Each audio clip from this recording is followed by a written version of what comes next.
by Richard Prescott.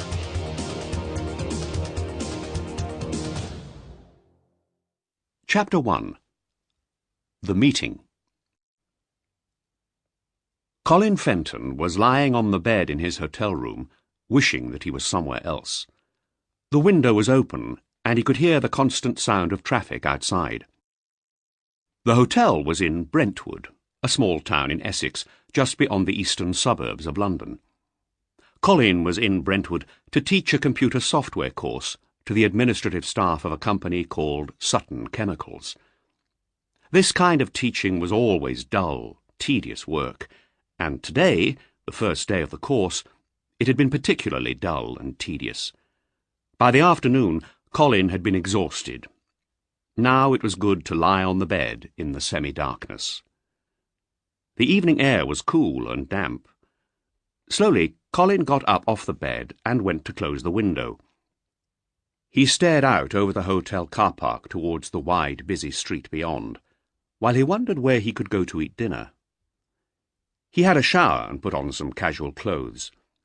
He phoned his home in Bath, about 200 kilometres away to the west, but his wife wasn't in the house. Then Colin remembered that she had been going to travel to see some clients that afternoon. She'd probably had to work late.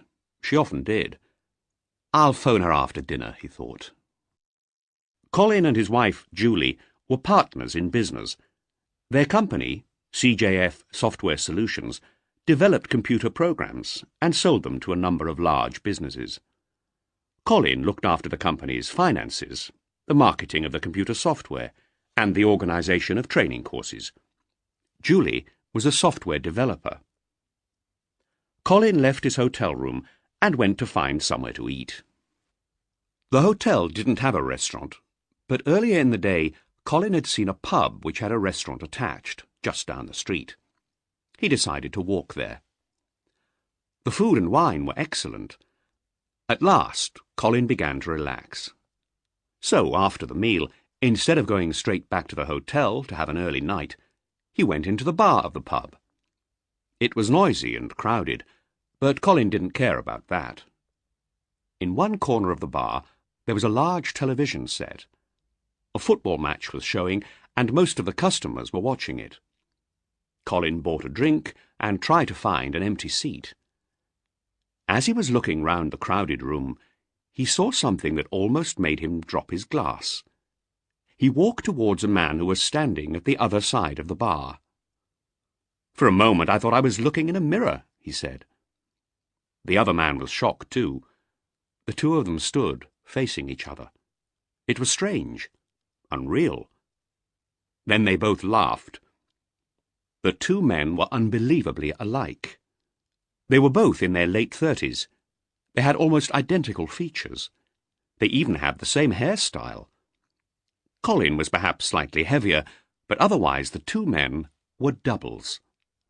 "We could be twin brothers," the other man said. They introduced themselves. The other man's name was John Bentley. He had a soft London accent. "There's a seat free at our table, if you'd like to join us," he said. "I must introduce you to my wife."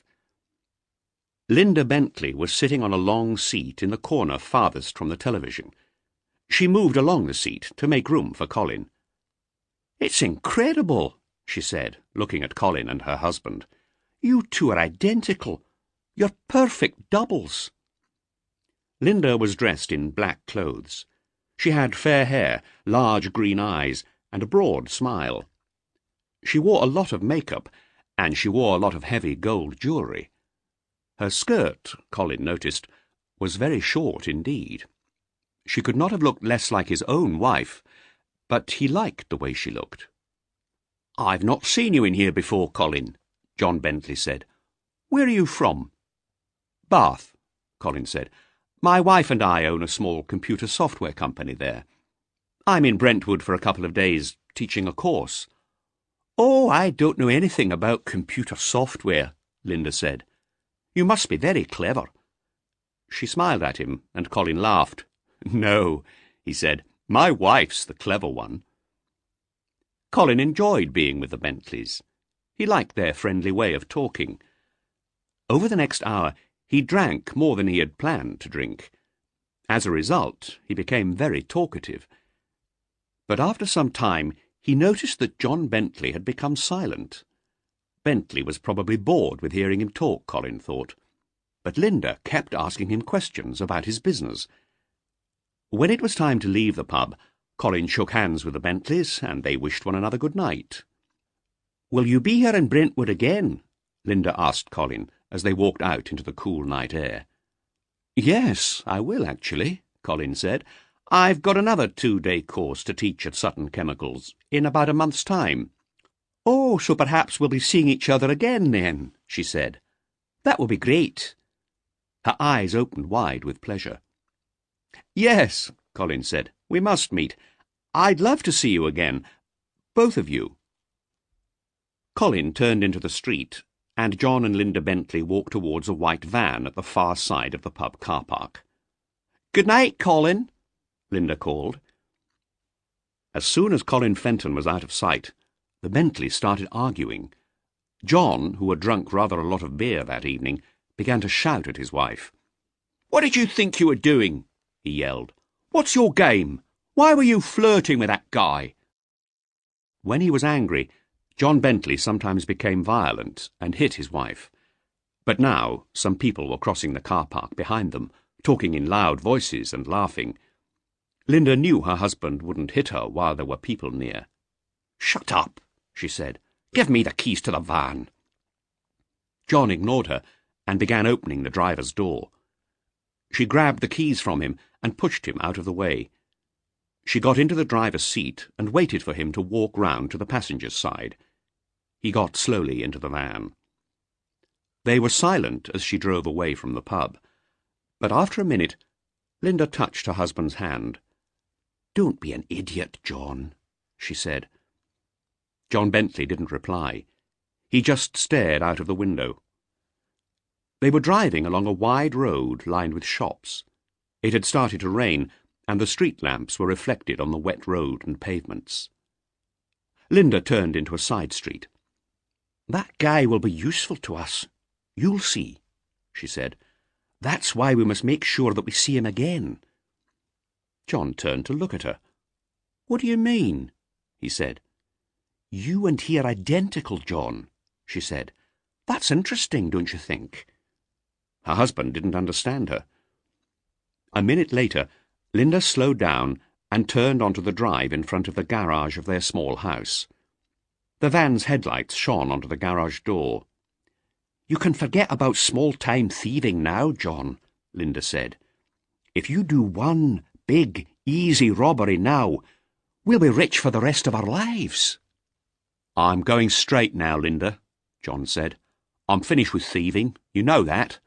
I don't want to go to prison again." "You won't go to prison this time," his wife replied quickly. "There's no way you'll get caught." When Colin Fenton got back to his hotel room, it was too late to phone his wife. "Oh, well," he thought, "I'll be back home in Bath tomorrow night anyway. It doesn't matter now." The idea of another day teaching the administrative staff of Sutton Chemicals was thoroughly tedious. He didn't want to think about it. He thought instead about Linda Bentley. The only good thing about coming back to Sutton Chemicals for another course was that he might get a chance to see her again.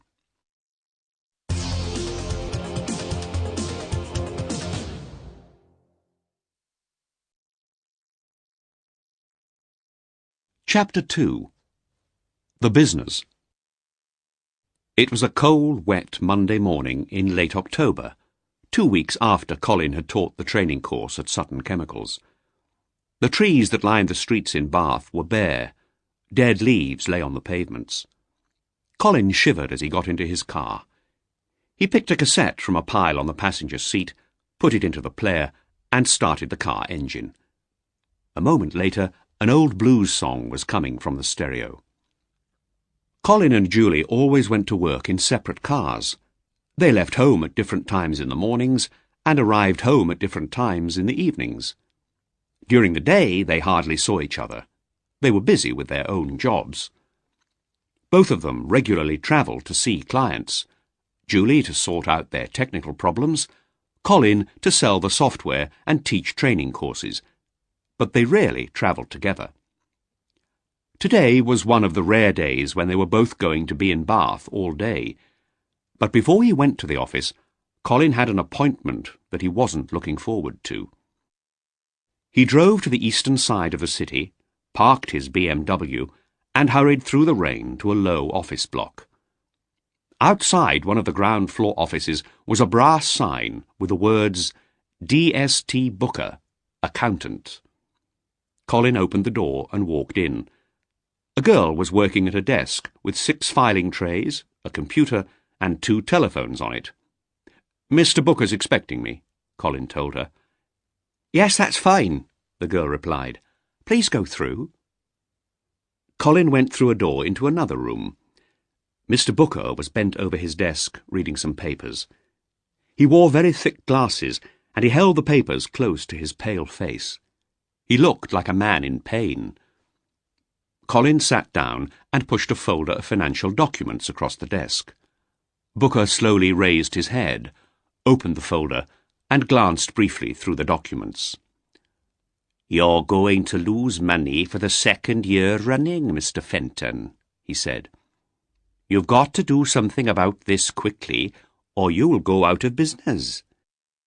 "I know the situation isn't good at the moment," Colin replied. "We're short of cash, but the situation's only temporary."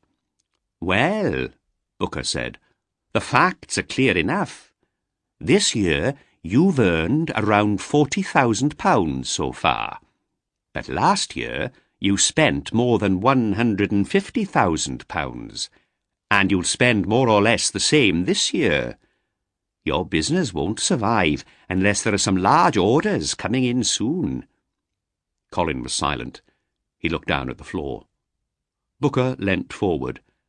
"And you haven't got any large orders coming in, have you?"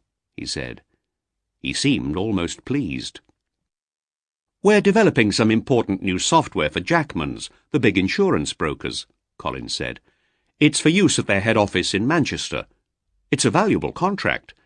"Have you signed the contract already?" Booker asked. "Well, no, actually," Colin said. "The people at Jackman's are waiting for the results of some tests. We still have to sort out a few technical problems with the software, but in a few months everything will be ready." Booker smiled. "I see," he said. "Well, you'll need to earn about £20,000 between now and the end of the year if you want your company to survive." "I've arranged a loan at the bank," Colin said. Booker began collecting his papers. He stood up slowly. The accountant's body was stiff and his shoulders were bent. He took the papers from his desk and put them into a brown folder. Colin noticed that Booker's hands were trembling slightly as he put the folder into a filing cabinet. "Bank loans are trouble," Booker said, pushing the heavy drawer shut. "And you need real orders now, not possible orders in a few months' time. You need cash now, or you will go out of business." When Colin arrived at his own office, his wife was getting ready to leave. Julie had an appointment with a client on the other side of the city. Her desk was covered with papers, computer books, and floppy disks. She was sorting through them, putting what she needed into her briefcase. Julie saw Colin looking at her. "Is everything okay?" she asked. "You've been to see Booker this morning, haven't you? What did he say?" "Oh, nothing much," Colin said. "He just wanted me to take him some documents he needed." "Fine," Julie said. "Well, I'd better be going. I don't expect I'll be back here today. I'll see you at home tonight." Colin took off his jacket and sat at his desk. He looked through the glass partition between his and Julie's room and the main part of the office. Rob and Jenny, the 2 programmers, were busy at their computers. Near the door of the main office, Maggie was sitting at her desk. Maggie was the secretary, telephonist, and general office helper. She had been with Colin and Julie ever since they had started CJF Software Solutions 5 years before. Colin opened the letters that Maggie had put on his desk earlier in the morning. Among them was a letter from his bank manager. The letter explained the details of the bank loan that Colin had arranged the previous week. At the bottom of the pile of long business envelopes, there was a smaller envelope. Colin's name and the address of the company were handwritten neatly on it. Colin opened the envelope. The paper he pulled out smelt of perfume. "Dear Colin, you'll probably be surprised to get a letter from me. I found your company's address in the yellow pages. I just wanted to remind you that we'd love to see you when you next come to Brentwood. I think you said you would be here again in a few weeks' time. Perhaps this time you could have dinner with us at our house. We really enjoyed that evening we spent together. Your funny stories made us laugh so much.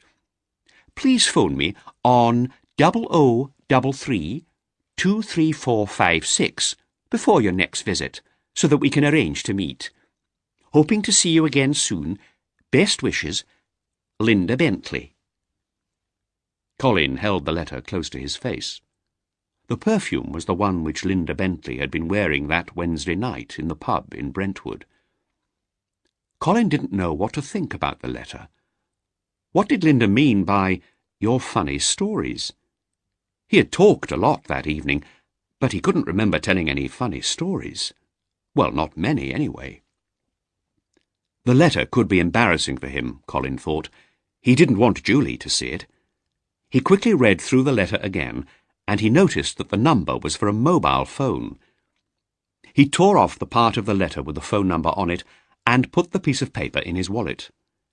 He tore the rest of the letter into small pieces and put them into the waste paper bin beside his desk.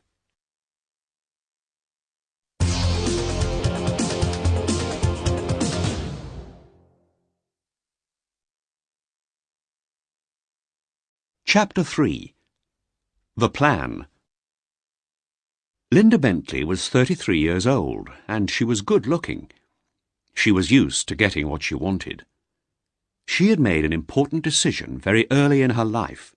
Since there was no one to look after her, she would make sure that she looked after herself. Linda had been born in Glasgow, the largest city in Scotland. She had no brothers or sisters, and she didn't know who her father was. Until she was 12, Linda had lived with her mother in a damp, dark flat. The flat had a bedroom, which was the living room too, a small kitchen and a bathroom. Linda's mother usually went out in the evenings, leaving her alone. Sometimes her mother brought men home with her, and then she told Linda to sleep on the floor in the kitchen. When she was 12, Linda's mother disappeared, and after that, Linda never saw her again. She didn't know where her mother had gone or what had happened to her, and she didn't care. An aunt and uncle took Linda into their home, and they tried to love her and care for her. But the girl no longer understood what love was. As soon as she was 18 years old, she left Glasgow and went south to London. She found a job in a pub called the Red Lion in Ilford, in East London. That was where she met John Bentley. John was a likeable young man, and a good-looking one. He was an orphan, so he and Linda had something in common. But Linda had learnt to look after herself, and John had not. So Linda tried to look after him. He was working as a lorry driver at that time, and he always seemed to have plenty of money. He spent a lot of it on presents for Linda. She enjoyed getting the presents, and she didn't ask where the money came from. A year after their first meeting, John and Linda got married. When, a few months later, John was sent to prison, Linda found out where his money had been coming from. Now she was alone in London, but there was no point in going back to Glasgow. Her aunt and uncle had moved to Spain, so Linda decided to stay in London and wait for John. But she needed a change, so she started looking for a new job. She soon found one in a large jewellery shop in a fashionable part of London.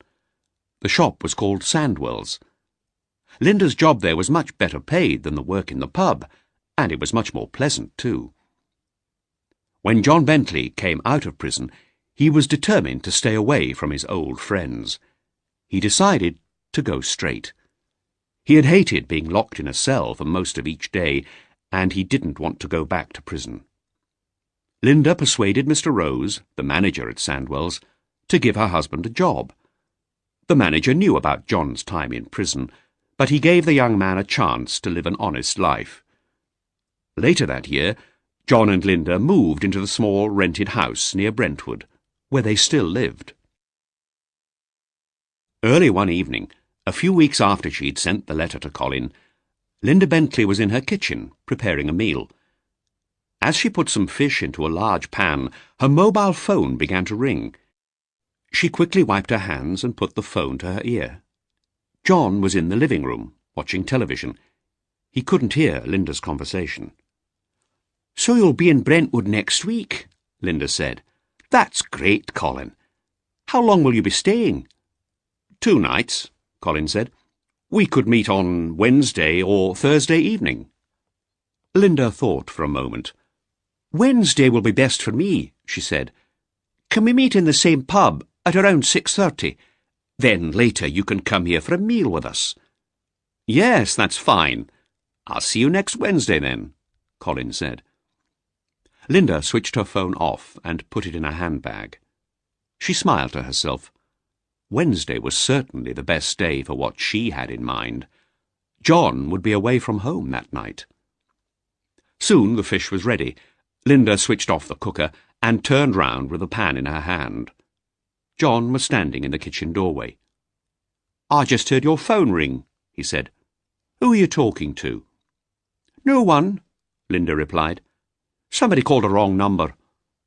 She lifted the pieces of fish onto 2 plates and added some vegetables.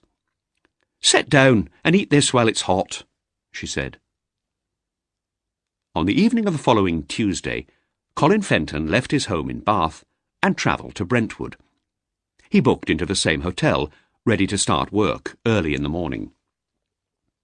The next evening, after a day spent with the administrative staff at Sutton Chemicals, he was beginning to regret his agreement to meet the Bentleys. He was tired, and he decided to phone them to say he couldn't meet them after all.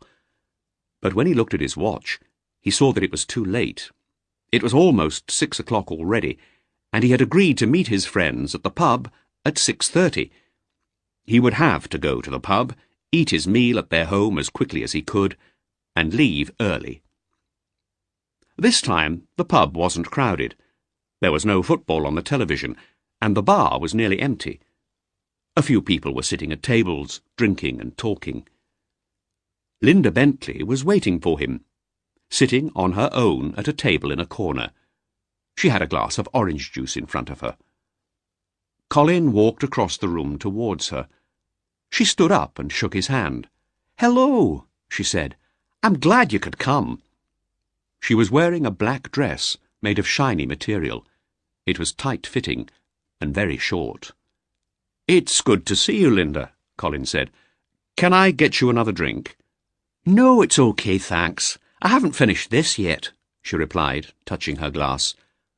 "What about John?" Colin said, looking round the room. "Where is he?" "I'm afraid it's just you and me tonight," Linda said. "John can't come. He's driven his van to Liverpool with some mates." "Liverpool?" Colin said, surprised. "Yes, they've gone to a football match," Linda replied.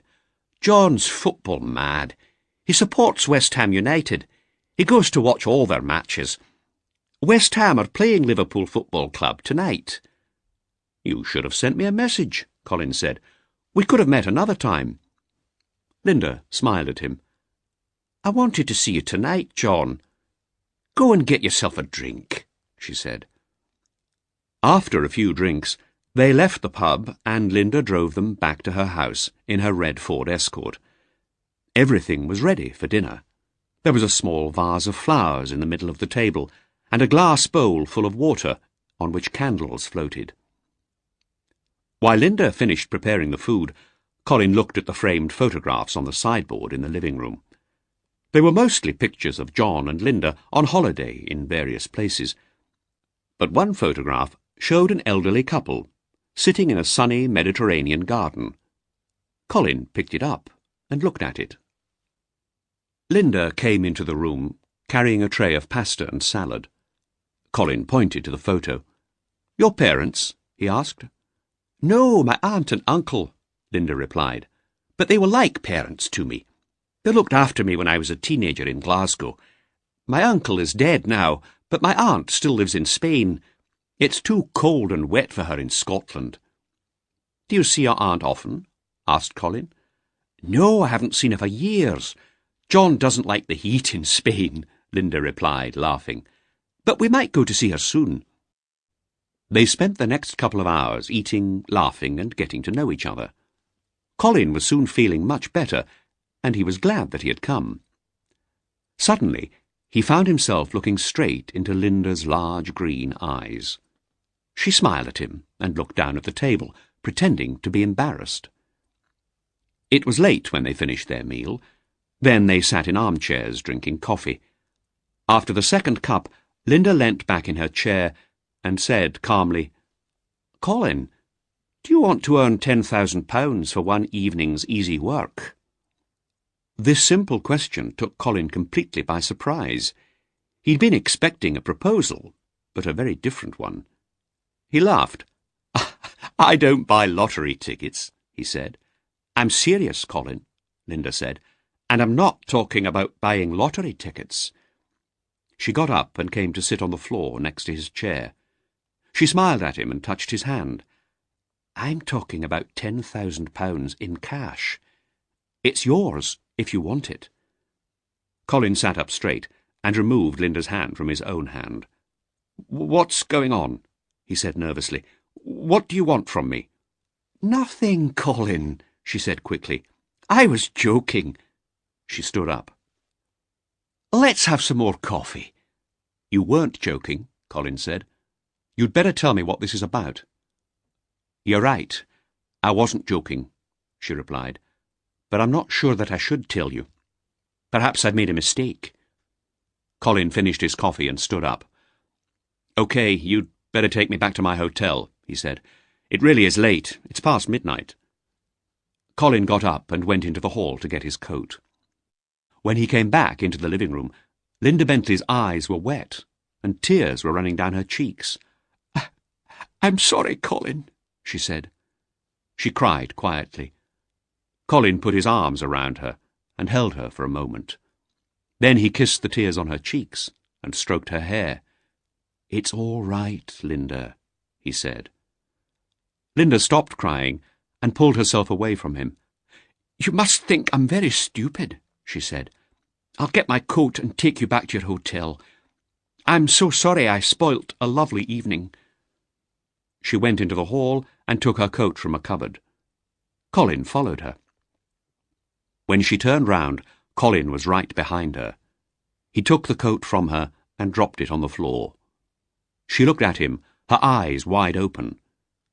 Colin held her arms, pulled her very close to him, and kissed her on the mouth.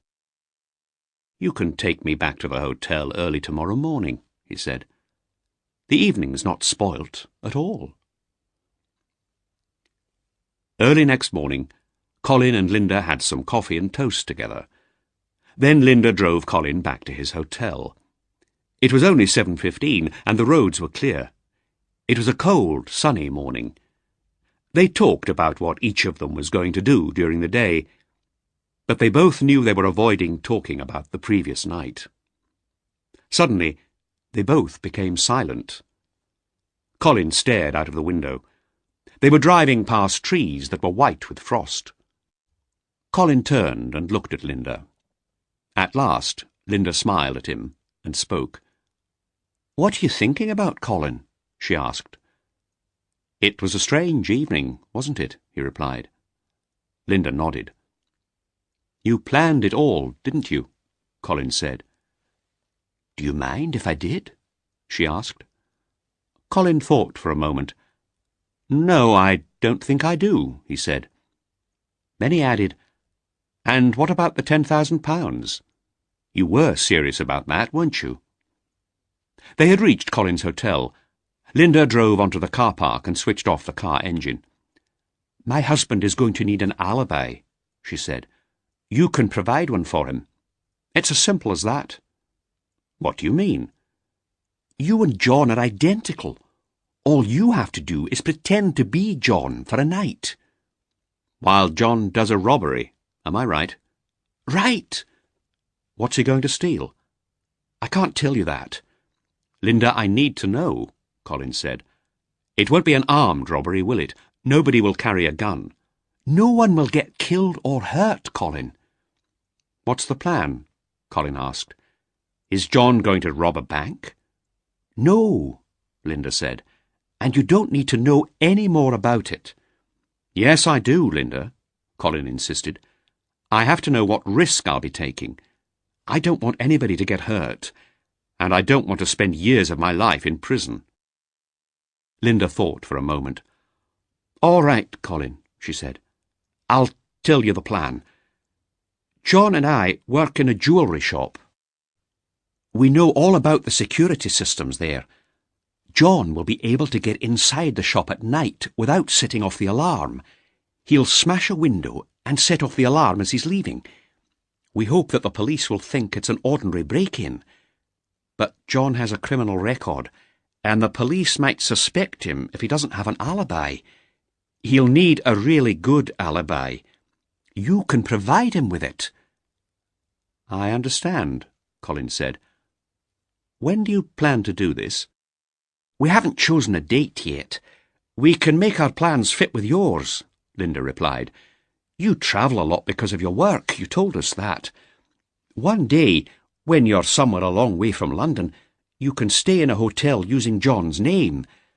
That will give John a perfect alibi, and only the three of us will ever know how the robbery was done.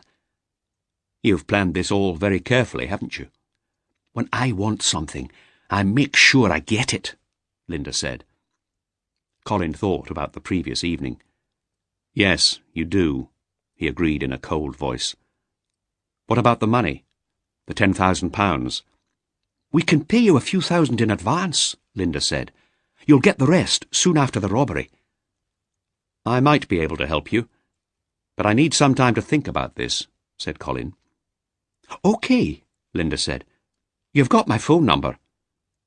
I'll be in touch, said Colin. He got out of the car and watched Linda drive away. Then he went up to his room to get the things he needed for his day at Sutton Chemicals.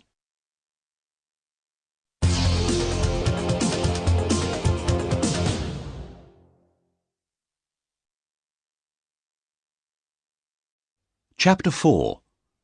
The Journey. A few weeks later, Linda Bentley got the phone call she had been expecting.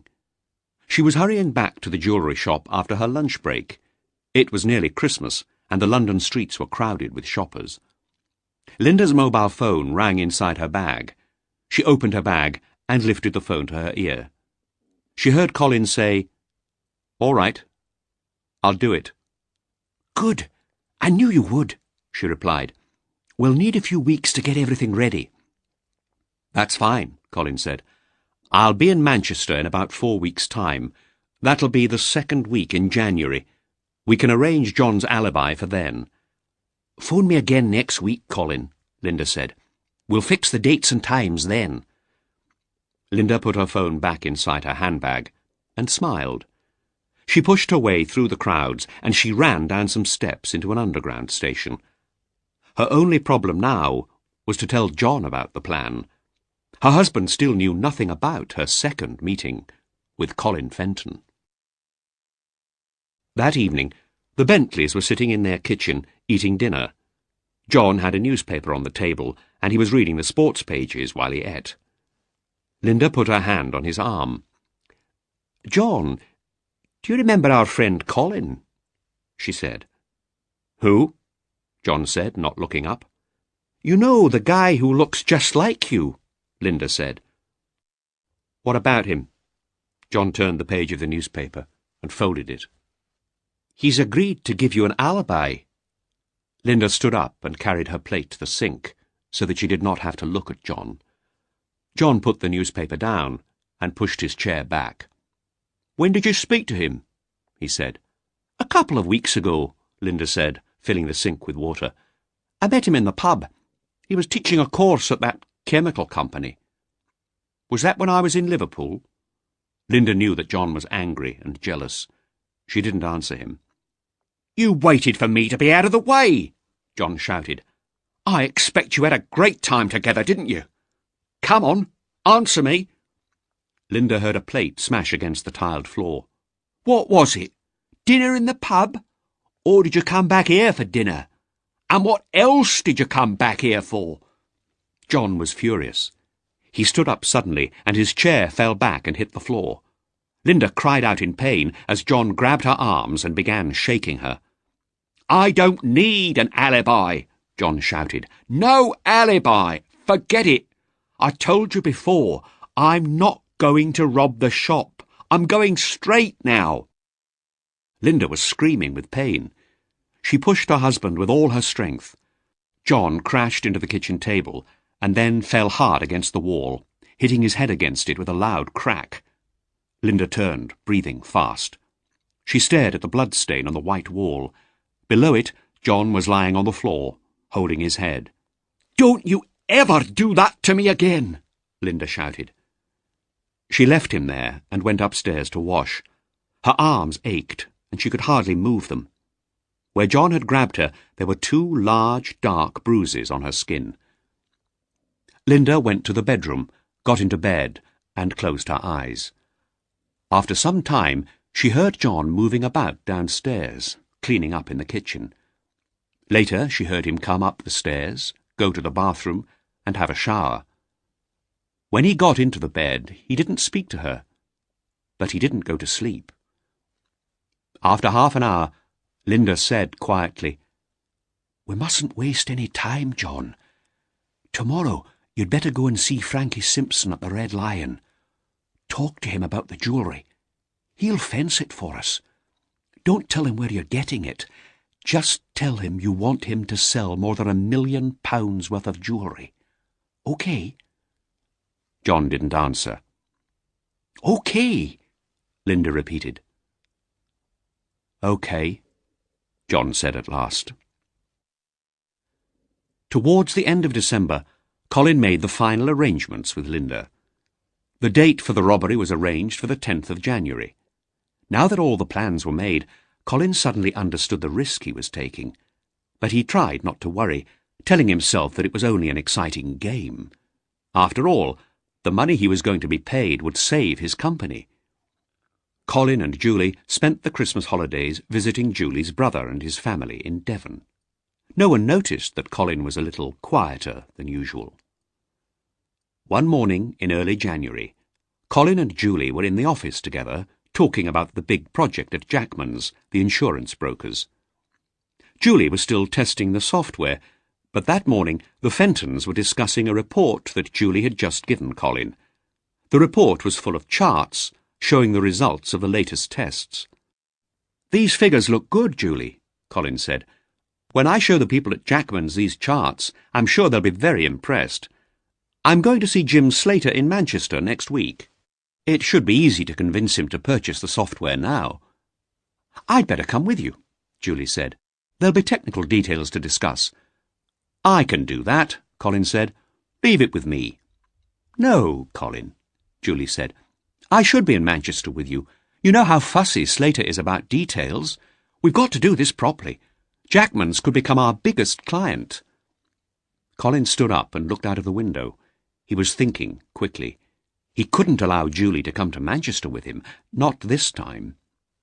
He turned round and said, "I'll just have preliminary talks with Slater. We won't discuss the details this time. Of course you'll be with me when we have that discussion. I've already fixed this appointment, so I'll go alone this time. Anyway, I've got other people to visit up in the Manchester area. I'll be away for a couple of days." "You should have spoken to me first, Colin," Julie said. "You shouldn't have arranged an appointment before seeing my report on the latest tests." "Slater phoned me, Julie. The meeting was his idea," Colin said. He was surprised at how easy it was for him to lie. "Slater asked to see me, so I fixed it with him." On Tuesday, the 10th of January, Colin worked at the office in Bath all day. Then, at about 5:30, he went home to pack his suitcase for the trip to Manchester. He changed into casual clothes, jeans, sweater, and an old sports jacket. He didn't want to look like a businessman when he arrived at his hotel later that evening. He wanted to look like John Bentley. He was ready to leave his house by 6 o'clock. He put his mobile phone in one of the pockets of his jacket. As he stepped out of the house and walked towards his car, he felt an icy wind on his face. Fine, powdery snow blew across the drive. Colin put his case in the boot of his BMW, got into the car, and started the engine. Instead of driving towards the M5, the quickest route to Manchester, Colin made his way to the M4 and turned east towards London. He stopped at a service area near Swindon to buy petrol and have a quick cup of tea. He was hungry, but there was no time to eat. The motorway was quite busy, and the snow was falling faster. It was nearly 8 o'clock when Colin reached the last exit before the M4 crosses the M25, the motorway that circles London. He left the M4, and a few minutes later he drove into a lay-by off a small road. He saw the Bentley's red Ford Escort waiting there, and he parked next to it. He got out into the snow and the freezing air and approached the other car. Linda Bentley opened one of the rear doors for him to get in. He sat beside her. "Exactly on time," Linda said. Colin nodded. Then he said hello to John Bentley, who was sitting in the driver's seat. Linda handed Colin her husband's driving licence. "What's this for?" Colin asked. "You may need it," Linda said. "The alibi must be perfect. If you're stopped by the police, you must show them John's documents, not your own. We can't take any risks. What if there's an accident? We'll need your licence too, for the same reason." Colin took his driving licence from his pocket and gave it to Linda. "What about my money?" he said. Linda took out a thick envelope from her bag and handed it to Colin. "That's £5,000 in £20 notes," she said. "Count it." Colin did. "Right," Linda said. "Did you book a hotel room in Manchester as John Bentley?" Again Colin nodded. "Good. Phone us at about 11:30 when you get to the hotel. Once we know that you've arrived and that the alibi's okay, we can get moving. Is everything clear?" "Yes," Colin said. "OK, get your case," Linda said. They all got out of the Bentley's car.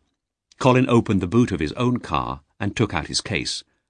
Colin and John exchanged car keys. "We'll meet here at the same time on Thursday," Linda said. "You'll get your car and driving licence back then, and you'll get the rest of your money, too." She smiled briefly. "We'll wait for your call at about 11:30 tonight, then." "Yes, fine," Colin said. Colin watched while John and Linda drove off in his BMW. He put the envelope of money safely in an inside pocket of his suitcase and zipped the pocket closed. He put the case in the boot of the Escort, then he got into the driving seat. He started the engine and drove back towards the motorway. A few minutes later, he was driving along the M4 towards the junction with the M25.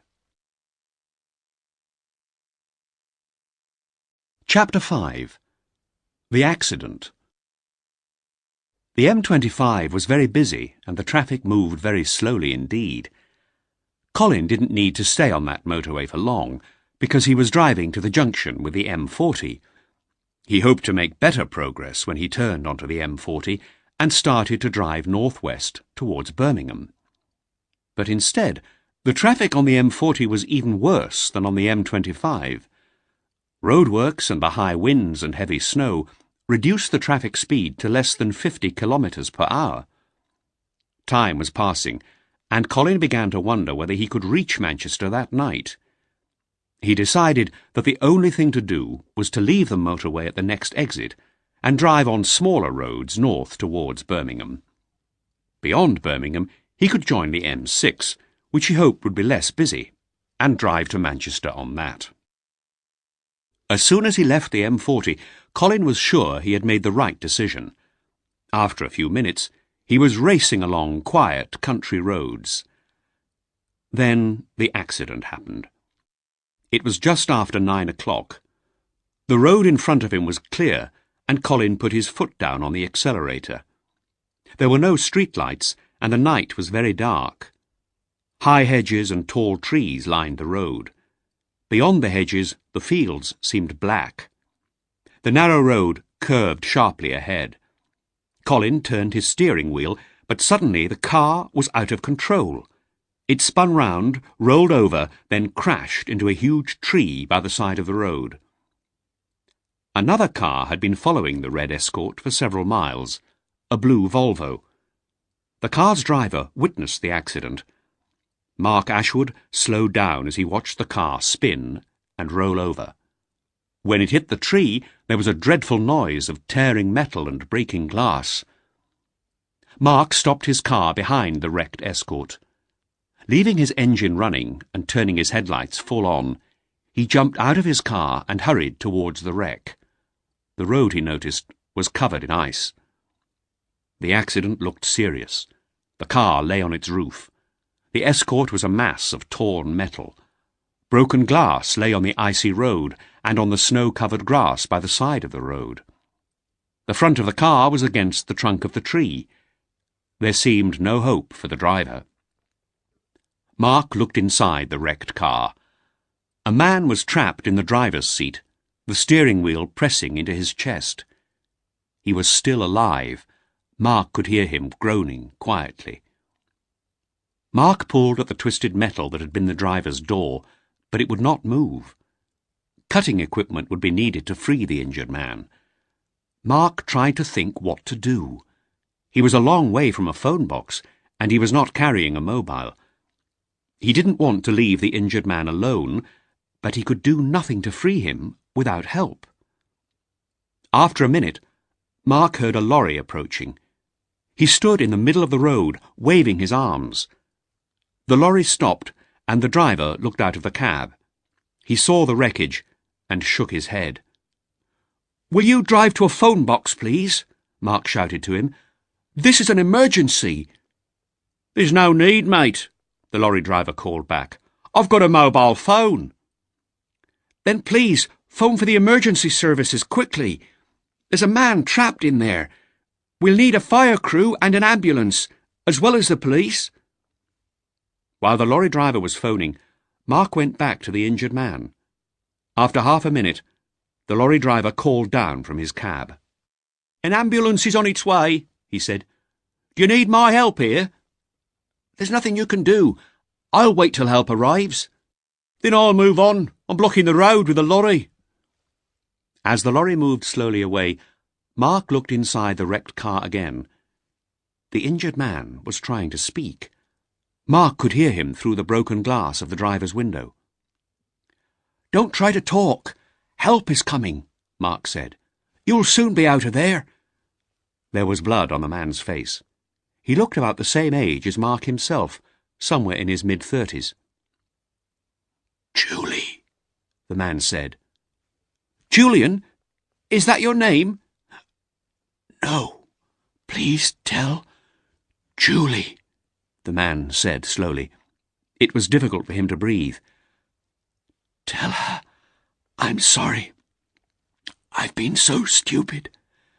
Tell her, will you? Please tell Julie I'm sorry." "Your wife?" "Yes, Julie. My wife," the injured man said. "I want her to know the truth." "The truth about what?" Mark asked. The man coughed. Blood came from his mouth and ran down his face. In a moment, he was unconscious. The ambulance and the fire engine arrived together. They stopped beside the wreckage of the escort, their blue lights flashing. The fire crew began cutting at the wreckage and pulling away bits of torn and twisted metal. In a few minutes, they had removed part of the side of the car. Soon, 2 paramedics were beside the injured driver, trying to get him out of the wreck. As they worked, they spoke quietly to each other. A police car arrived a minute later. 2 officers got out. The male driver walked over to the wreck, and the other officer, a woman, came to talk to Mark.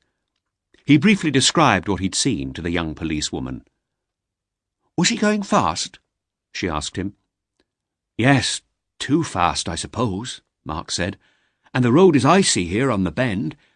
He just spun round and lost control. His car rolled over and over. I was fairly close behind him. I suppose I was going too fast too. It's lucky I didn't crash into him." At that moment, the paramedics managed to get the driver out of the wrecked car. They lifted him carefully and laid him on a stretcher on the ground. The man groaned once more. Then he was silent. Mark and the policewoman moved closer to them. One of the paramedics looked up. He shook his head. "He's gone. There was no hope," he said quietly. Mark looked at the dead body on the stretcher. He felt both sad and angry. He realized he was trembling. The man's death had shocked him. It seemed so unnecessary. Somewhere the man's wife, Julie, was waiting for him, not knowing what had happened. And perhaps they had children. The paramedics put the body in the back of the ambulance. "Come to the car, sir," the policewoman said to Mark. She took him by the arm. They sat inside the police car. Mark told the policewoman again about everything that he had seen and gave her his name and address. She wrote his words down in her notebook. Soon the ambulance was ready to leave. The paramedics closed the back doors and climbed into the front seats. The ambulance drove away slowly.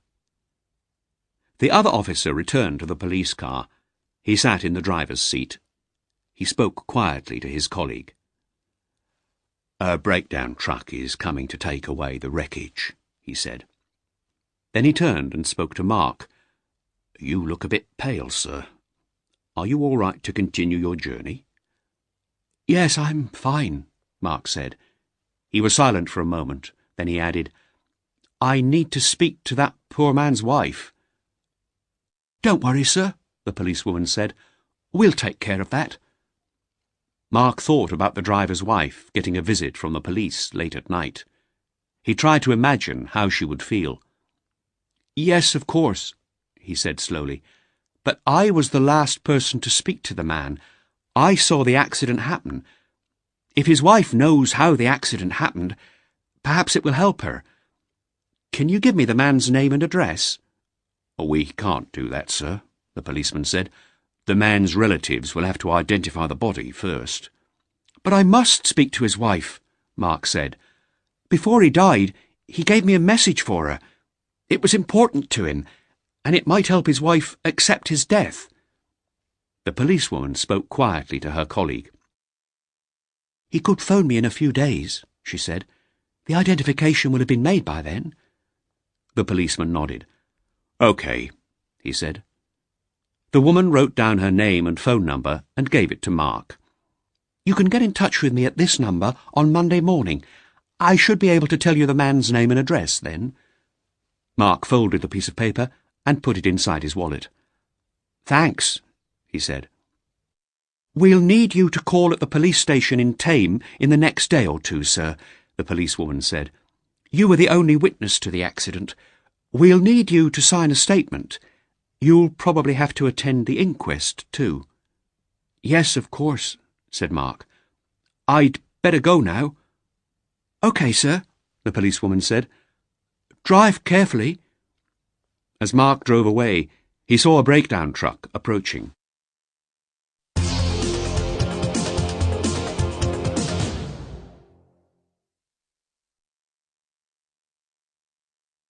Chapter 6. The News.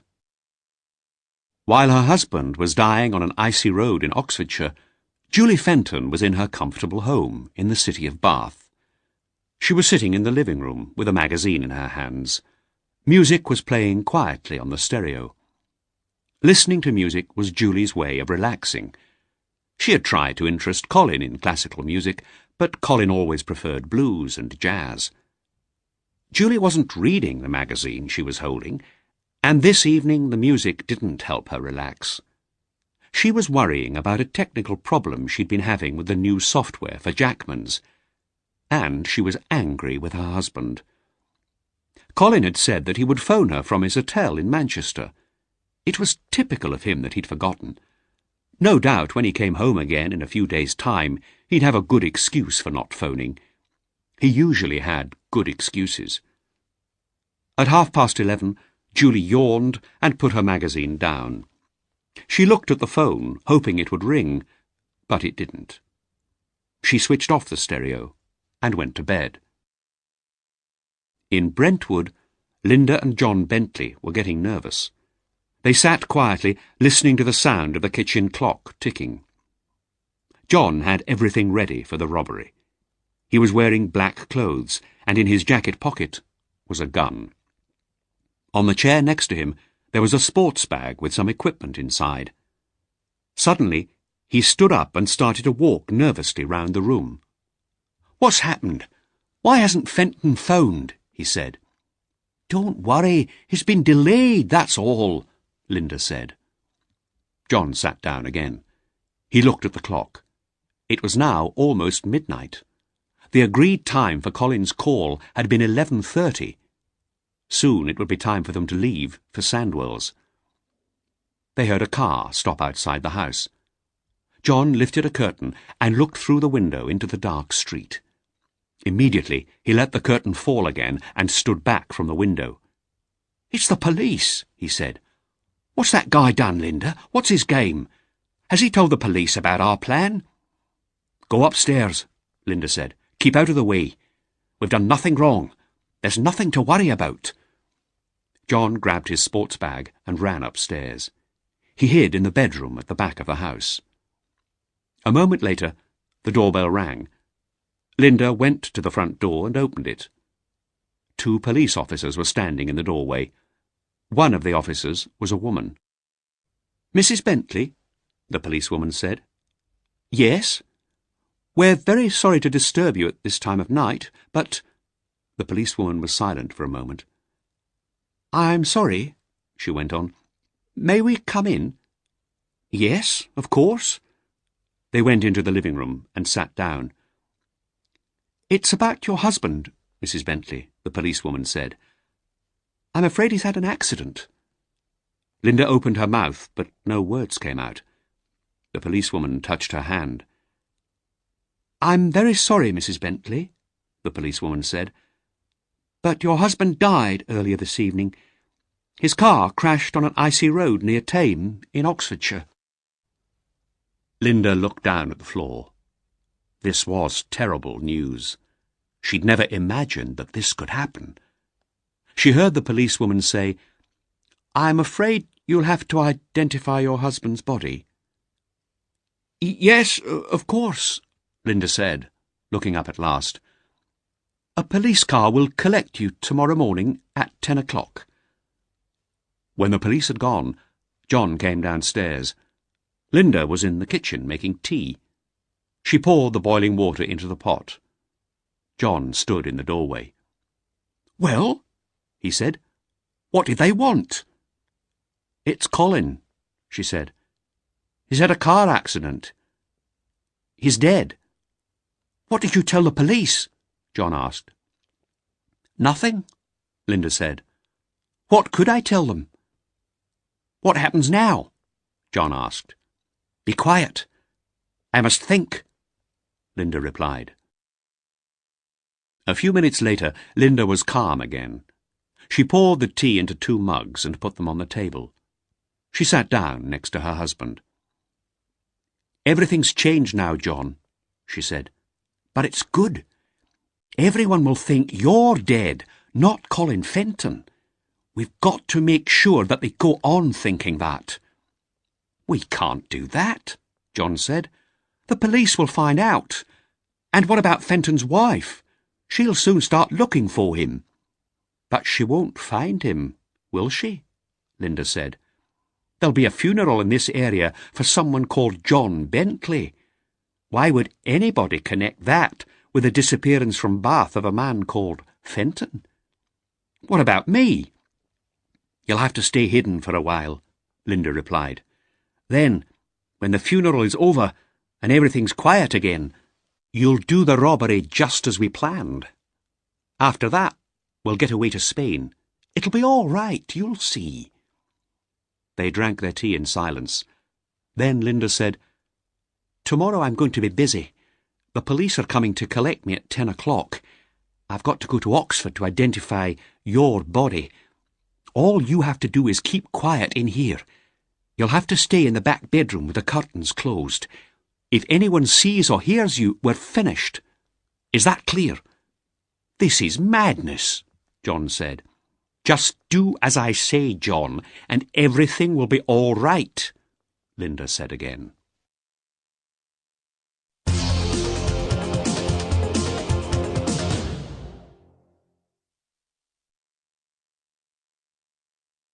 Chapter 7. The Wife. When Mark Ashwood got home to his small house in Stratford-upon-Avon, he was exhausted. It was nearly 1 o'clock in the morning. Mark had had a long, tiring day. Mark was an accountant and a business consultant. He helped other business people with their tax problems and gave small companies advice on how to improve their profits and save money. That day, he had been to London to see a new client who owned a small clothing factory and who wanted advice on exporting his products. Mark didn't know a lot about exporting, but he couldn't refuse an important new client. He would have to learn more about the export regulations before his next meeting with the man. Mark quickly ate some bread and cheese, then he went upstairs. One of the 2 bedrooms in his house was furnished as an office. He switched on the desk lamp and sat down. His desk was tidy, as always. Pens and pencils were standing in a plastic holder. Mark pulled his copies of the Department of Trade and Industry's export regulations from a bookshelf. Although it was late, he began to look through the thick books.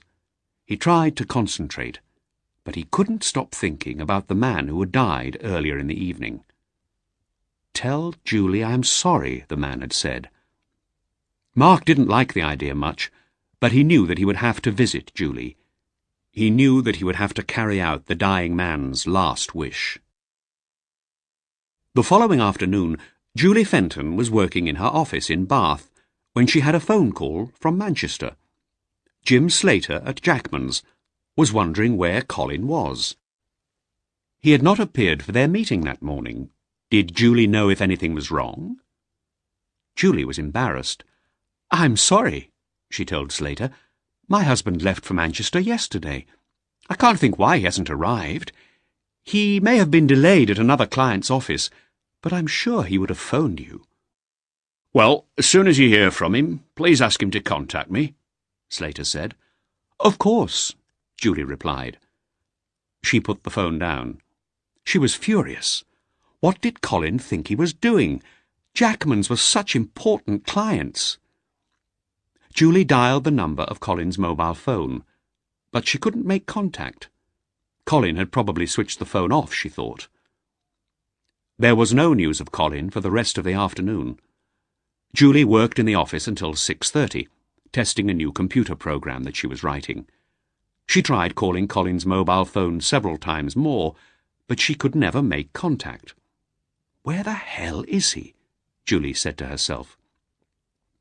As Julie turned off her computer, Maggie, the company's secretary, was putting her coat on and getting ready to leave the office. "I hope Colin's all right," she said.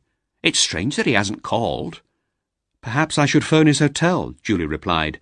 "It's past 6:30 now. He may have returned to his room. What's the hotel number, Maggie?" Maggie looked a little embarrassed. "I'm afraid I don't know which hotel Colin's staying at," she said. "Normally he asks me to make his hotel reservations for him, but this time he said he'd already done it himself.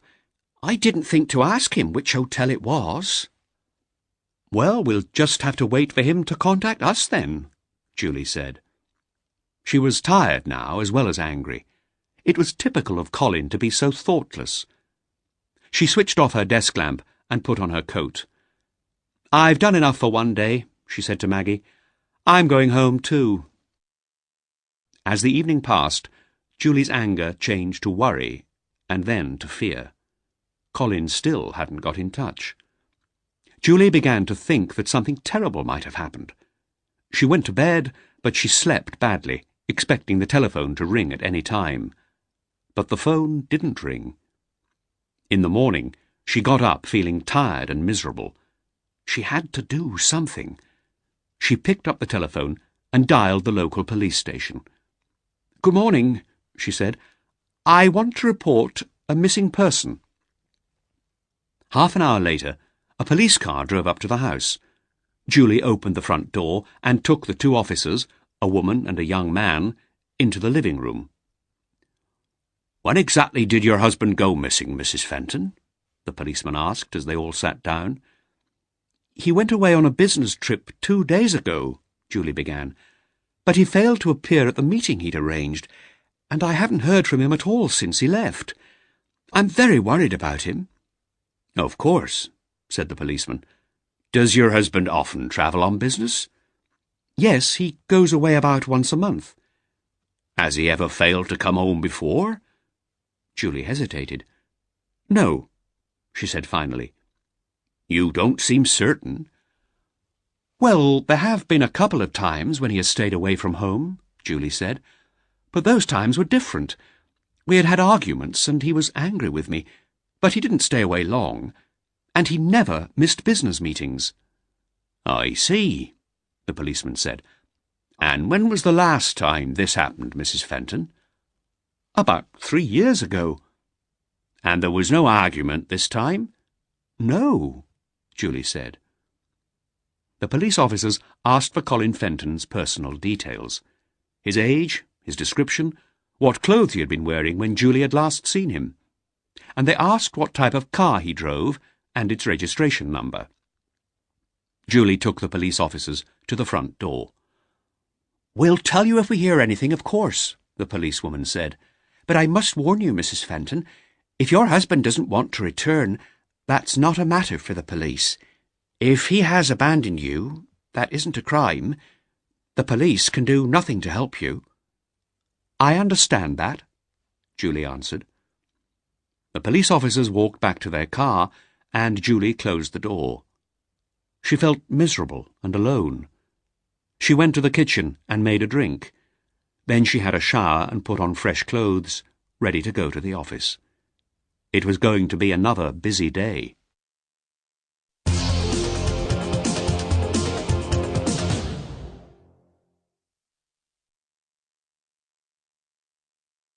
Chapter 8. The Funeral. It was late afternoon. John Bentley lay on the bed in the semi-darkness. Alone in the back bedroom of the house in Brentwood, and unable to leave it, he had plenty of time to think about what had happened. He and Linda were in big trouble, it seemed to him. He had no identity now, and he was a prisoner in his own home.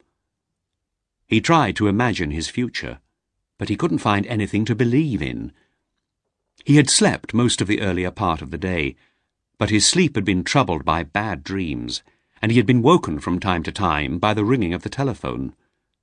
But now he was wide awake, waiting for Linda to return. She had gone to identify the body of her husband, and then to make arrangements for his funeral. At last, John could lie still no longer. He went carefully downstairs to the kitchen and made himself a drink. He was still there at 5:30 when Linda came home. She was carrying Colin Fenton's suitcase. She was furious when she saw John in the kitchen. "What are you doing down here?" she whispered angrily. "Get upstairs at once." "I've not made any noise, Linda," John said quietly, "and I've not turned the light on." He pointed at the kitchen curtains, which were closed. "No one can see in." She let him stay. "OK, sit on the floor," Linda said. "We can't take any risks." John did as he was told. He didn't want to go back upstairs yet. Linda checked the curtains carefully and switched on the electric light. Then she opened Colin Fenton's suitcase. Inside the case, in a large plastic bag, were the clothes which Colin had been wearing when he died. He would be dressed in his business suit for his funeral. There were also some clean shirts and underclothes, and a briefcase in the suitcase. In a smaller plastic bag there were a few personal items: Colin's watch, his wedding ring, and his mobile phone. The phone was broken. It had been in Colin's jacket pocket, and it had been crushed by the steering wheel in the accident. The watch was broken too. Linda threw the phone and the watch in the waste bin. She examined the ring carefully. "It isn't worth much," she said, "but it is gold. I'll sell it later." She put it inside her handbag. Then she opened the dead man's briefcase. She glanced quickly at the papers and files inside it, then she threw those in the bin. There were several zipped pockets inside the briefcase. Linda checked them all, but she didn't find what she was looking for. She frowned. "The police would have told me," she began. Then she stopped and checked the suitcase again. There was a zipped pocket inside that too. Linda opened it quickly. The envelope was still there. She pulled it out, opened it, and counted the money nervously. £5,000. It was all there. She sighed. The money had been borrowed. It was part of an advance paid by Frankie Simpson for the jewellery he was going to fence for them. "How are you feeling, John?" Linda asked her husband. She was calmer now. "I need to get out of this house soon," he replied, "and the phone's been ringing all day." "I can believe that," Linda said. Earlier that day, before going to identify the body, Linda had told the manager at the jewellery shop about John's death. She had also told Frankie Simpson about it, and Frankie would have told John's old friends at the Red Lion. People had obviously been phoning to talk to Linda about John's accident and to sympathise with her. Well, she and John had to continue with the lie now. And anyway, only by doing that could they carry out the robbery and escape safely with the money. "I'm hungry, Linda," John said. "I need something to eat." "You'd better get back upstairs," she told him.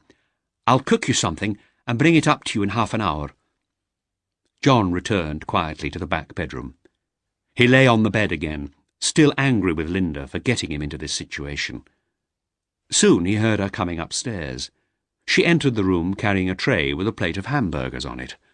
John sat up and began to eat hungrily. "I'm going out again now," Linda said. "I'll probably be back late." "Where are you going?" John did not want to be alone again. "I'm going to get rid of Fenton's car." Colin's BMW was in the Bentley's garage. Linda looked up and down the street before she went to get it, but it was dark outside now. The neighbours would not notice Linda driving away in a car which did not belong to her. Linda drove to the M25 and travelled along it until she was on the western side of London. She turned off the motorway when she came to the exit for Heathrow Airport. She drove Colin's car into one of the long-stay car parks and parked it there. The long-stay car park was a good place to leave Colin's car, Linda thought. It would be some time before anybody realised that the BMW had been abandoned. And when the police did know about it, they would think that Colin had got on a plane and left the country. They wouldn't search for him. They certainly wouldn't suspect that he was dead. Linda knew that hundreds of people went missing every year in Britain. Colin Fenton would simply become another missing person. Linda walked from the car park to Heathrow Central Underground station. Soon she was sitting on a train going back across the city. It was nearly midnight when she arrived at Upminster Station. From there she took a taxi home. John was asleep. The tray and the dirty plate were on the floor beside his bed. The next few days were difficult for Linda. She couldn't stop visitors coming to the house. John had to stay inside his room most of the time and be very quiet. He felt like a trapped animal. Often he wanted to run outside and scream, but he knew he had to stay hidden. He kept his gun in a drawer beside the bed, and sometimes he took the gun out and held it in his hand. He'd never fired the gun at anyone, but as he lay there in the dark room, he wondered what it would be like to kill someone with it. After the first couple of days, he slept with a gun under his pillow. The gun made him feel safe. Then it was the day of the funeral. The body was going to be cremated. Linda told everyone that that was what her husband had wanted. The funeral took place at a crematorium near Brentwood. A few of John and Linda's colleagues from Sandwell's came to the crematorium, and so did Frankie Simpson, and some of John's other mates from the Red Lion. By the afternoon, all that was left of Colin Fenton was a container of ashes. Linda had asked for the ashes to be scattered in the garden of the crematorium. When Linda arrived home after the cremation, she went upstairs to see how John was. She opened the door of the back bedroom. It was dark in the room, but Linda could just see her husband. He was pointing his gun at her. "I've had enough of this, Linda," he said angrily. "I can't stay here any more. You've made me a prisoner." "You're not a prisoner, John," she said calmly, as though talking to a child. She moved closer to him. "We're in this together, John. We both have to be strong." "It's madness," John said, sitting up. He was staring at Linda, furious with her. "This whole plan is madness. It'll never work." Linda touched him gently on the arm. He pushed her hand away, violently. "Why have you done this to me?" he said. "You've taken my life away from me. I'm trapped." "John," she said softly, "we've got to be patient. We need to wait just a couple of weeks, that's all. Then we'll do the robbery and we'll get away. No one will ever find us, and we'll have all the money we could want. 2 more weeks and we'll be free, John. We'll be free forever." John allowed Linda to touch his arm now. "I don't believe it," he said quietly. "You have to believe it, John," Linda said. "It's true." She sat on the bed beside him, and she took the gun from his hand. "Listen, John, in a few days' time I'll go back to work, but I'm going to tell Mr. Rose that I'll be leaving my job at Sandwell's at the end of the month. That's in just a couple of weeks. I'll tell him I can't live here alone, without my husband. I'll tell him I'm going back to Scotland. I've already cancelled the lease on this house. Just before I leave the shop, you'll do the robbery as we planned. Now that you're officially dead, your alibi is even better than before, isn't it? John Bentley can't rob shops. He's a dead man. It's the best possible alibi, and I'll only have to behave normally at work for a few days after the robbery." Suddenly, Linda smiled. "I'm sorry, John, my love," she said. "I know this is very difficult for you. Look, it's dark now. Let's go out for a couple of hours. We'll go for a drink and a meal. We'll go somewhere where nobody knows us. Let's go north towards Saffron Walden. We'll find a village pub in that area. Nobody will recognise you there." John realised that he had no choice but to agree to his wife's plan for the robbery. And after that, they would both have to leave the country as soon as possible. Meanwhile, he was happy with the idea of leaving the house for a few hours. 10 minutes later, Linda was driving the van northwards towards Cambridge. John was hiding in the back. In a small village just south of Saffron Walden, they stopped for a drink and a meal in an old pub. They weren't worried that anybody would know them there. It wasn't the kind of place their friends visited. As they sat in the warm restaurant, looking at the bright log fire, Linda put her hand on her husband's arm. "Just a few weeks more, John," she said again. "Then we'll be free."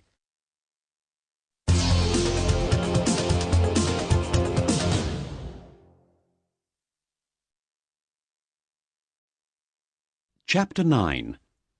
The Advertisement.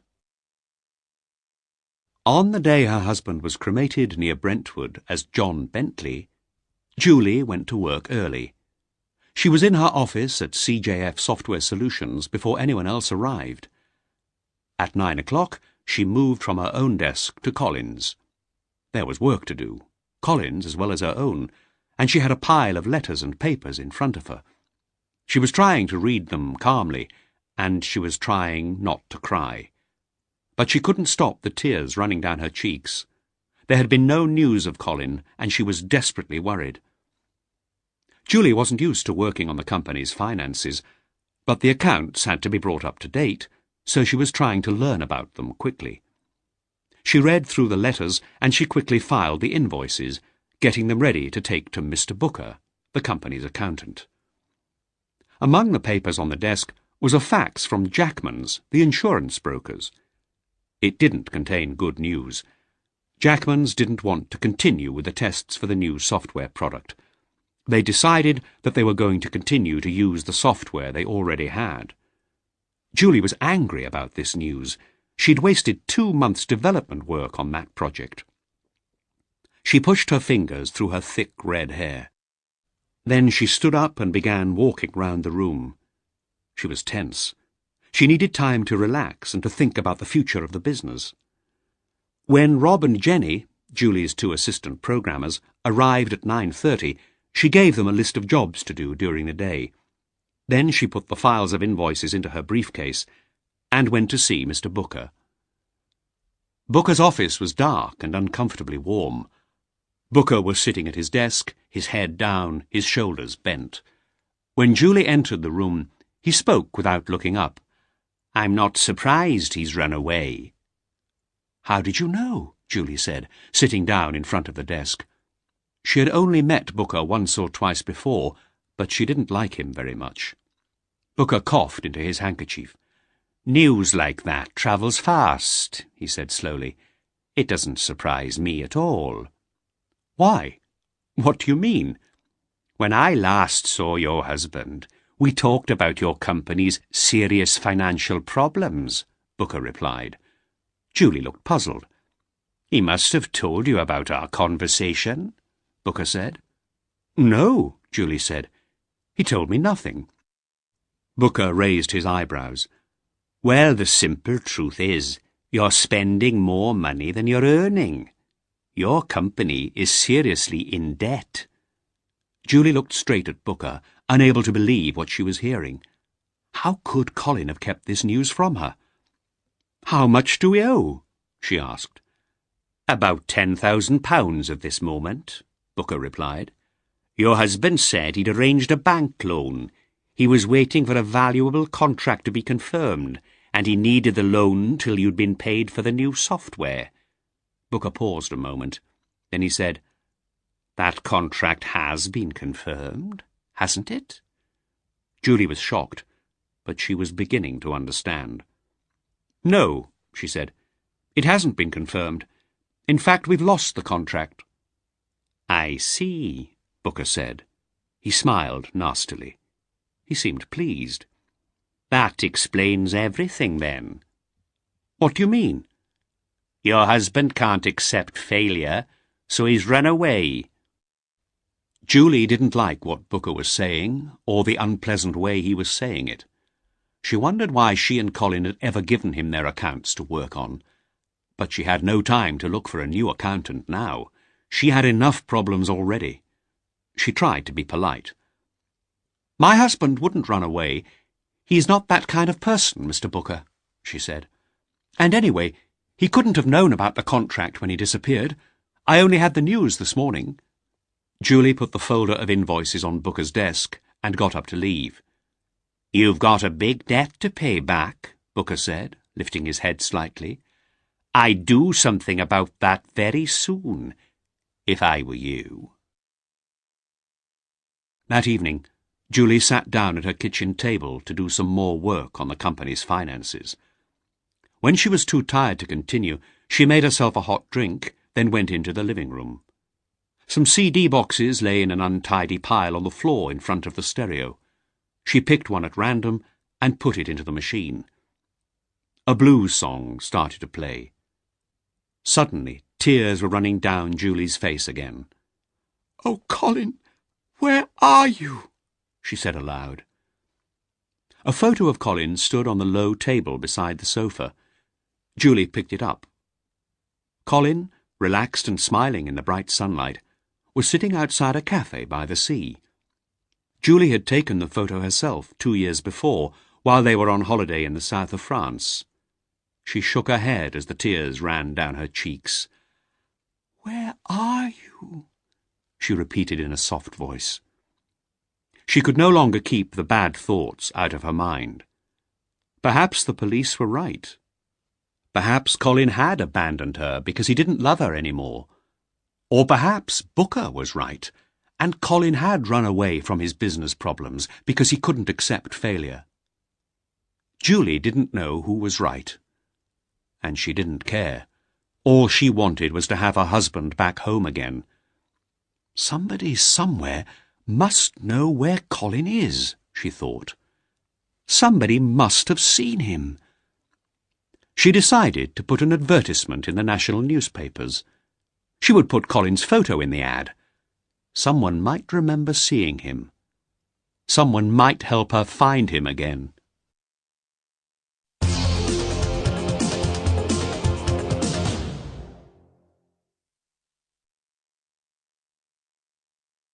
Chapter 10. The Search. Mark Ashwood switched off his computer. He put some papers into a folder, and he put the folder on a shelf. The research on export regulations, which he'd done for his new client, had been interesting. Now he'd finished preparing a report on what he'd learnt. He went downstairs and got himself a cold drink from his fridge. It was a Friday evening, and Mark had finished work for the week. On the Monday morning after the car accident, he had telephoned the policewoman at Thame, and he'd learnt the identity and the address of the man who had died. But for the next couple of weeks, Mark had been too busy to think about a visit to the man's wife, or about what he might say to her. Mark finished his drink and sighed happily. He had arranged to go out with some friends that evening, and the next day they were all going climbing in Wales. In Mark's opinion, rock climbing was the perfect way to relax. It was a sport that required calmness and self-control, and it was exciting to climb a steep rock face with nothing below you but the sea. He was going to enjoy his weekend. But on Monday, he'd take the report to his new client in East London, and then, he decided, he'd better visit Mrs. Bentley. She was the widow of the man who had died in the car crash. He had to tell her what her husband had said just before his death. Mark set off from Stratford-upon-Avon early on the Monday morning. He reached his new client's offices on the south-east side of London just before 10:30. Mark and his client spent the rest of the morning and the whole of the afternoon discussing exports and other business. When their discussions were completed, Mark and his client made arrangements for another meeting in about 10 days' time. A few minutes later, Mark was sitting in his blue Volvo in the company's car park, studying a map of the Brentwood area. Having found John Bentley's street on the map, he started his car and drove towards Brentwood. He decided not to phone the man's widow first. It would be difficult to tell her that he wanted to visit her without telling her why, and he didn't want to tell her that till he saw her. It was dark now, and it was raining. People were leaving their workplaces and going home, so the roads were very busy. It was an hour before Mark reached the address he was looking for. Mark parked his car outside the Bentley's house. The street was long and straight, and it was lined on both sides with small, square houses with garages beside them. The street was not well lit. Mark switched off his car engine and looked up at the house. There were no lights burning inside. It looked as though Mrs. Bentley wasn't at home. Mark's journey had probably been a waste of time. He hurried to the front door and rang the bell. To his surprise, he heard sounds of movement inside the house, and for a moment he saw a light through the glass in the front door, a light in a back room of the house. Someone was at home after all. He rang the bell again. Then the light in the back room went off. Now the house seemed silent and empty. Mark went back to his car and wondered what to do. He was going to visit his client in London again in about 10 days' time. He could try to contact Mrs. Bentley again then. But he really wanted to see her at once. He prepared carefully what he wanted to say, and he wanted to say it today. He glanced at his watch. It was 7:15. Mark decided to go and eat some dinner somewhere and then to come back. If Julie wasn't home when he returned, he'd have to try again the next time he was in London. He started the engine and drove away to find a pub or a restaurant. That afternoon, Linda Bentley had told the manager at Sandwell's that she wanted to leave her job at the end of the month. Mr. Rose liked Linda, and he was sorry to hear her news, but he hadn't argued with her. He hadn't tried to change her mind. As soon as the shop closed, Linda went to see Frankie Simpson at the Red Lion. She telephoned first, and Frankie was expecting her when she arrived at 6:30 that evening. They sat together at a table in the corner of the pub. "Shall we get down to business?" Frankie said. "You told me that the deal we arranged will still go ahead." "Yes," Linda replied. "John's death makes no difference to the deal." "And you want me to fence a big pile of jewellery. Is that right?" "Yes, more than £1 million worth." Frankie raised his eyebrows. "That's a hell of a lot of jewellery, Linda," he said. "Can you sell the jewellery for me?" "Yes, I can fence it," Frankie said. "But who's going to do the robbery? I thought John was going to do it, but now—" "You don't need to know that," Linda replied. "When will I get the cash?" "It isn't easy to raise that much cash," Frankie said. "I can't fence that much jewellery in the London area. Some of it'll have to go north, to Birmingham and to Manchester. I've got good contacts in the jewellery trade in both cities, but it'll take a little time to move the stuff." "So how long will it take?" "It would help if I knew exactly what kind of stuff you're going to bring me," Frankie said. "I can give you a detailed list," Linda said. "I'll let you have it in a few days." "When's the robbery going to happen?" "In about 10 days' time." Frankie thought for a moment. Then he said, "As soon as I get that list, I can inform my contacts. That way I'll make sure they'll have the cash ready when we deliver the jewellery. Of course, these people won't pay more than 50% of the jewellery's value. You know that, don't you?" "Yes, I know that, Frankie." "OK. Well, give me 3 days after you hand over the stuff to me. Then you'll be able to collect the cash." "Fine," Linda said. "And while we're talking about money, we'd better discuss my share, Linda," Frankie said. "Fencing stolen jewellery is a dangerous business. I'll be taking a big risk. What are you offering me?" £75,000, Linda said. Frankie laughed. "That's not enough, my dear," he said. "There's a big risk, and I'll need a lot of help. I'll have to pay my men." "How much do you want, then?" 120,000. It was Linda's turn to laugh. "You must be joking," she said. "We've got to move the stuff fast," said Frankie, "and that costs money." "OK, I'll give you 100,000. No more," said Linda. "OK, Linda," Frankie agreed. "It's a deal." It was 9 o'clock that evening when Linda turned onto the drive in front of her garage. The headlights of her van lit up the figure of a man standing at her front door. Linda got out of the van and went up to him. "Who are you?" she said. "What do you want?" "Mrs. Bentley?" Mark asked. "Yes." "I'm very sorry to call so late, but I was in the area and I need to speak to you. My name's Ashwood, Mark Ashwood." Linda looked puzzled. They stood there in the dark, staring at each other. "You don't know me," Mark went on. "I've got to talk to you about your husband, Mrs. Bentley. I was there when he died. He asked me to give you a message." Linda unlocked the front door. "Come in," she said. As they stepped into the house, a voice called out, "Linda, is that you?" Linda stopped suddenly.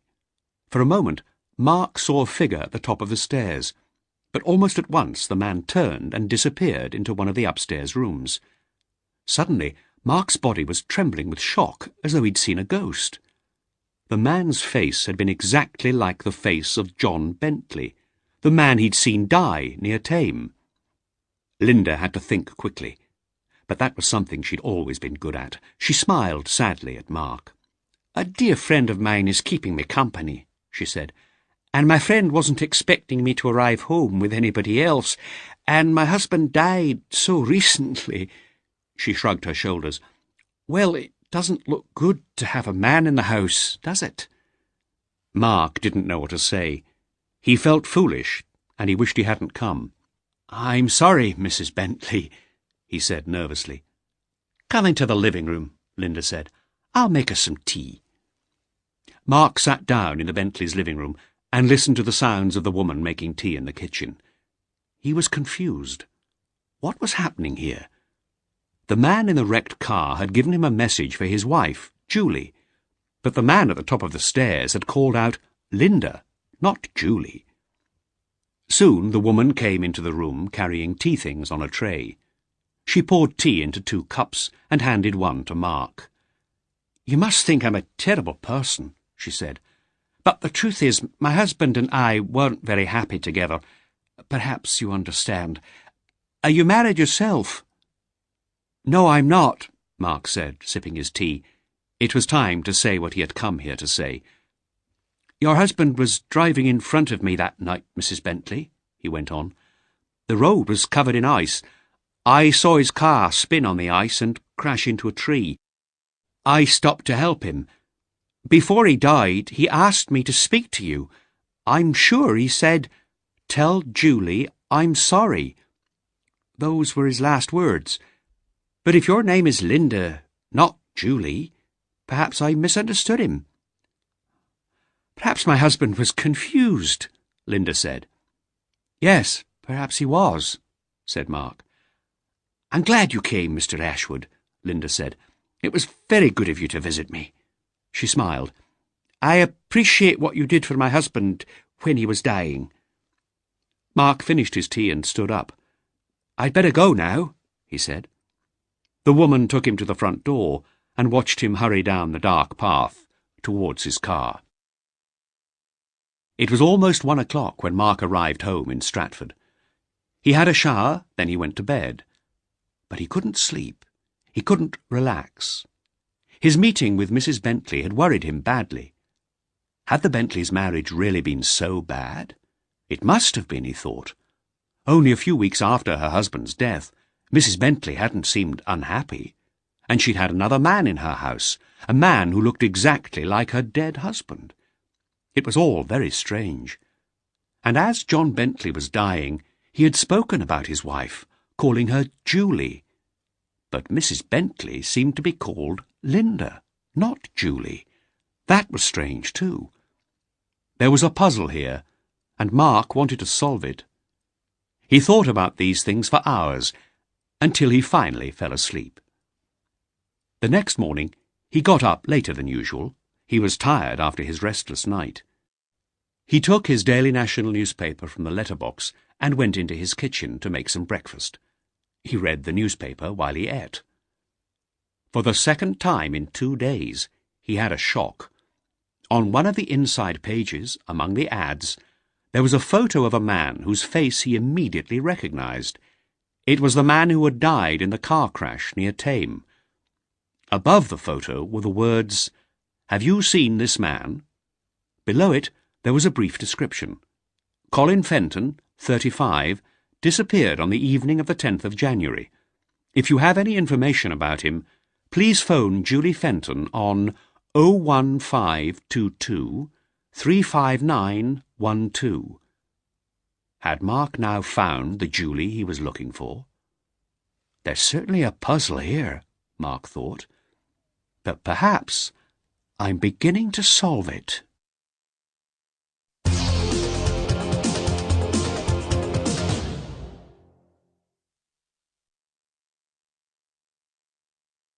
Chapter 11.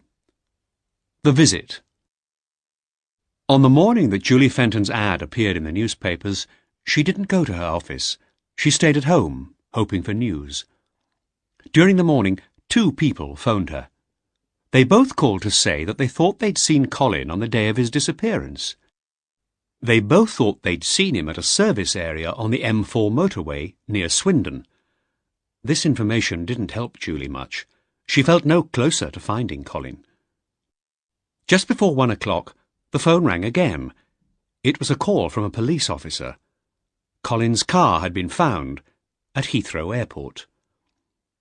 That afternoon, Julie went to collect the car. A police officer from Heathrow met her and took her to the BMW, which was in one of the long-stay car parks. It was not damaged in any way. "You say you found nothing belonging to my husband inside the car?" Julie asked. "Nothing, madam," the officer replied. Julie opened the driver's door and looked inside. Then she looked inside the boot. "My husband had some luggage with him, a suitcase and a briefcase. Didn't you find those?" "I'm afraid not, madam." "What was he doing here at Heathrow Airport?" "I'm very sorry, madam," the police officer said. "We don't know, but we think that he probably got on a plane. Perhaps he wanted to leave the country. Did your husband have his passport with him?" That evening, Julie looked in the drawer of Colin's bedside table. He usually kept his passport in the drawer. When she didn't find it, she wept tears of anger and grief. She didn't want to believe that Colin had abandoned her. She and Colin had had a difficult marriage. Colin had been irresponsible sometimes, and sometimes he'd been thoughtless. But he wasn't a cruel man. Julie was sitting in the dark, too tired to switch on the light, when the phone rang. She felt for the phone and picked it up. "Julie Fenton?" a man's voice asked. "Yes. My name's Ashwood, Mark Ashwood. I saw your ad in the newspaper. I believe I've got some information about your husband." Julie went cold. "Do you know where he is?" she asked. Mark was not sure how to answer. "No, not exactly, Mrs. Fenton," he said. "I'm sorry, but the news I have isn't good. I'd prefer to meet you and speak to you. Perhaps I could meet you tomorrow." Julie was suspicious. Why did this man want to meet her? What was stopping him giving her the information over the phone? "If you're going to tell me that my husband has left the country, I already know that," she said. "I'm afraid you're wrong about that, Mrs. Fenton," the man said. "But I won't say any more just now. I'd really like to tell you when I meet you. Although the information I have isn't good, I believe it will help you. Can I come and see you tomorrow?" Julie wasn't happy about the man's request, but finally she agreed to meet him. "All right," she said. She gave him her address. "What time can you be here?" "Is 10:30 okay?" the man asked. "Yes, 10:30's fine," Julie said. "I'll see you tomorrow then," the man said. "Goodbye." Julie put the phone down and switched on the light. She realized that she hadn't eaten that evening. She was confused and tired. After some hot tea and a little food, she tried to do some work at the kitchen table, but it was hopeless. Soon she went up to bed. The doorbell rang while Julie was still eating breakfast. She'd slept till 9 o'clock, and she hadn't been downstairs long. "Come into the kitchen," she said to Mark. "Let me give you some coffee. I'm having some myself." Mark followed her into the kitchen. The table was covered in papers where Julie had been working the previous evening. Julie moved the papers and took a mug from the cupboard. Mark saw that there was a pile of unwashed dishes in the sink. Julie poured Mark's coffee and sat down at the table opposite him. "Sorry about the mess," she said. "I woke late." Mark looked at her. Her eyes were tired, her skin was pale. He tried to think of how he should begin his story. "This must be very difficult for you," he said. Julie sipped some coffee and nodded. "You told me to be prepared for bad news," she said. Mark was silent. "I need to know what has happened, Mr. Ashwood." "I'm afraid your husband is dead, Mrs. Fenton," Mark said slowly. He waited for a reaction, but there was none. "It was an accident," Mark went on. "It was quite late in the evening, about 10 o'clock. I was driving behind your husband along a narrow country road. He lost control of his car on some ice, and it crashed into a tree." "But why haven't I been informed?" Julie said. "The police would have told me if my husband had had an accident." "The police believed he was someone else," Mark said. "Someone called John Bentley." Julie laughed nervously. "What are you talking about?" she said.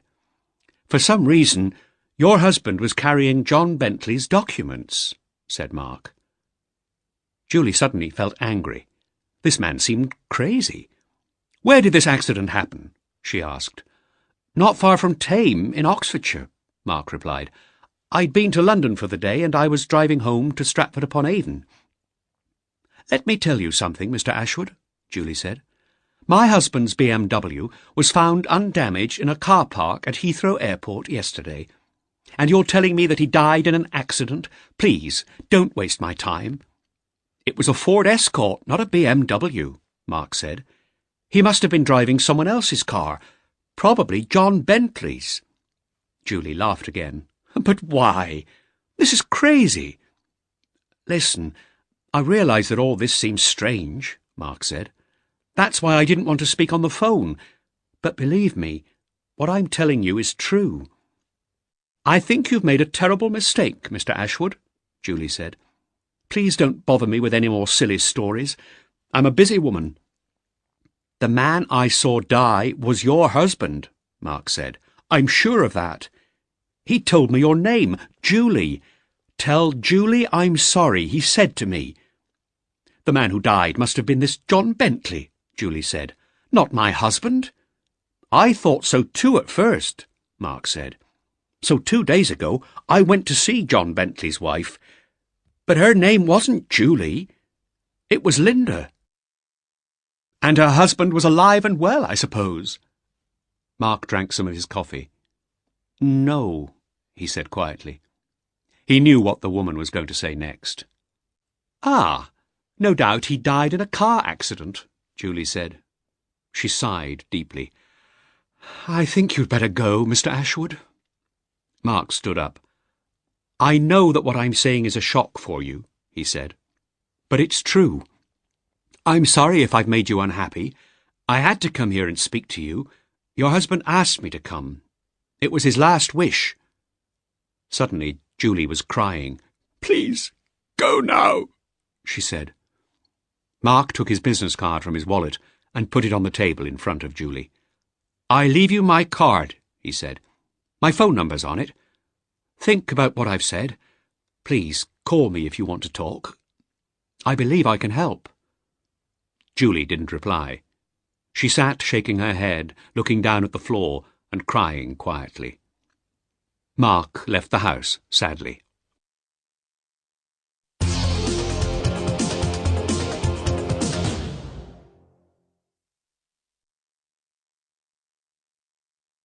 Chapter 12. The Robbery. After Mark Ashwood's unexpected visit to Brentwood, it was clear to the Bentleys that John couldn't stay hidden in the house any longer. Linda found a cheap hotel for him in a suburb which was nearer central London, not far from the River Thames. The hotel was the kind of place where you paid in advance for your room, and nobody asked you any questions. It was an old building, and some of the windows had boards over them. On the ground floor there was a small, ugly bar where people in cheap clothes sat drinking all day. John's room on the first floor was dark and dirty. The glass in the window was cracked. It was late on a Tuesday evening. John Bentley was excited and nervous. He and Linda sat in the cold hotel room, waiting. There was a bottle of whisky on the table beside the bed. John lifted the bottle to his lips and drank. For a few moments he felt calm. Then the nervous excitement returned. This was the night. After tonight he would be free forever.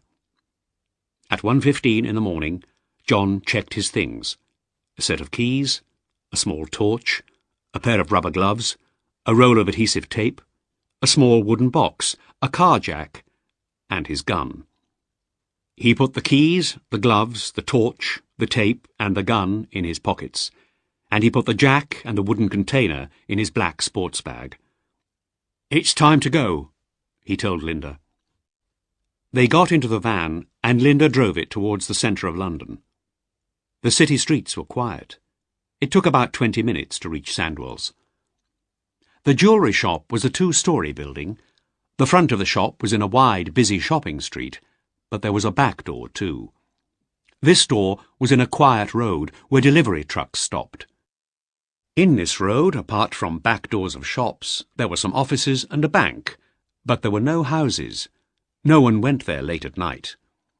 Linda drove the van to the back of Sandwell's. She and John checked their watches. It was 1:35. "Come back in exactly half an hour," John said. Then he got out of the van, carrying his sports bag, and he watched as Linda drove slowly away. Standing in the shadow of the shop's back door, John pulled on his rubber gloves. He took the set of keys from his pocket and unlocked the steel shutter that protected the door. Then he lifted the shutter and he used another key to open the door itself.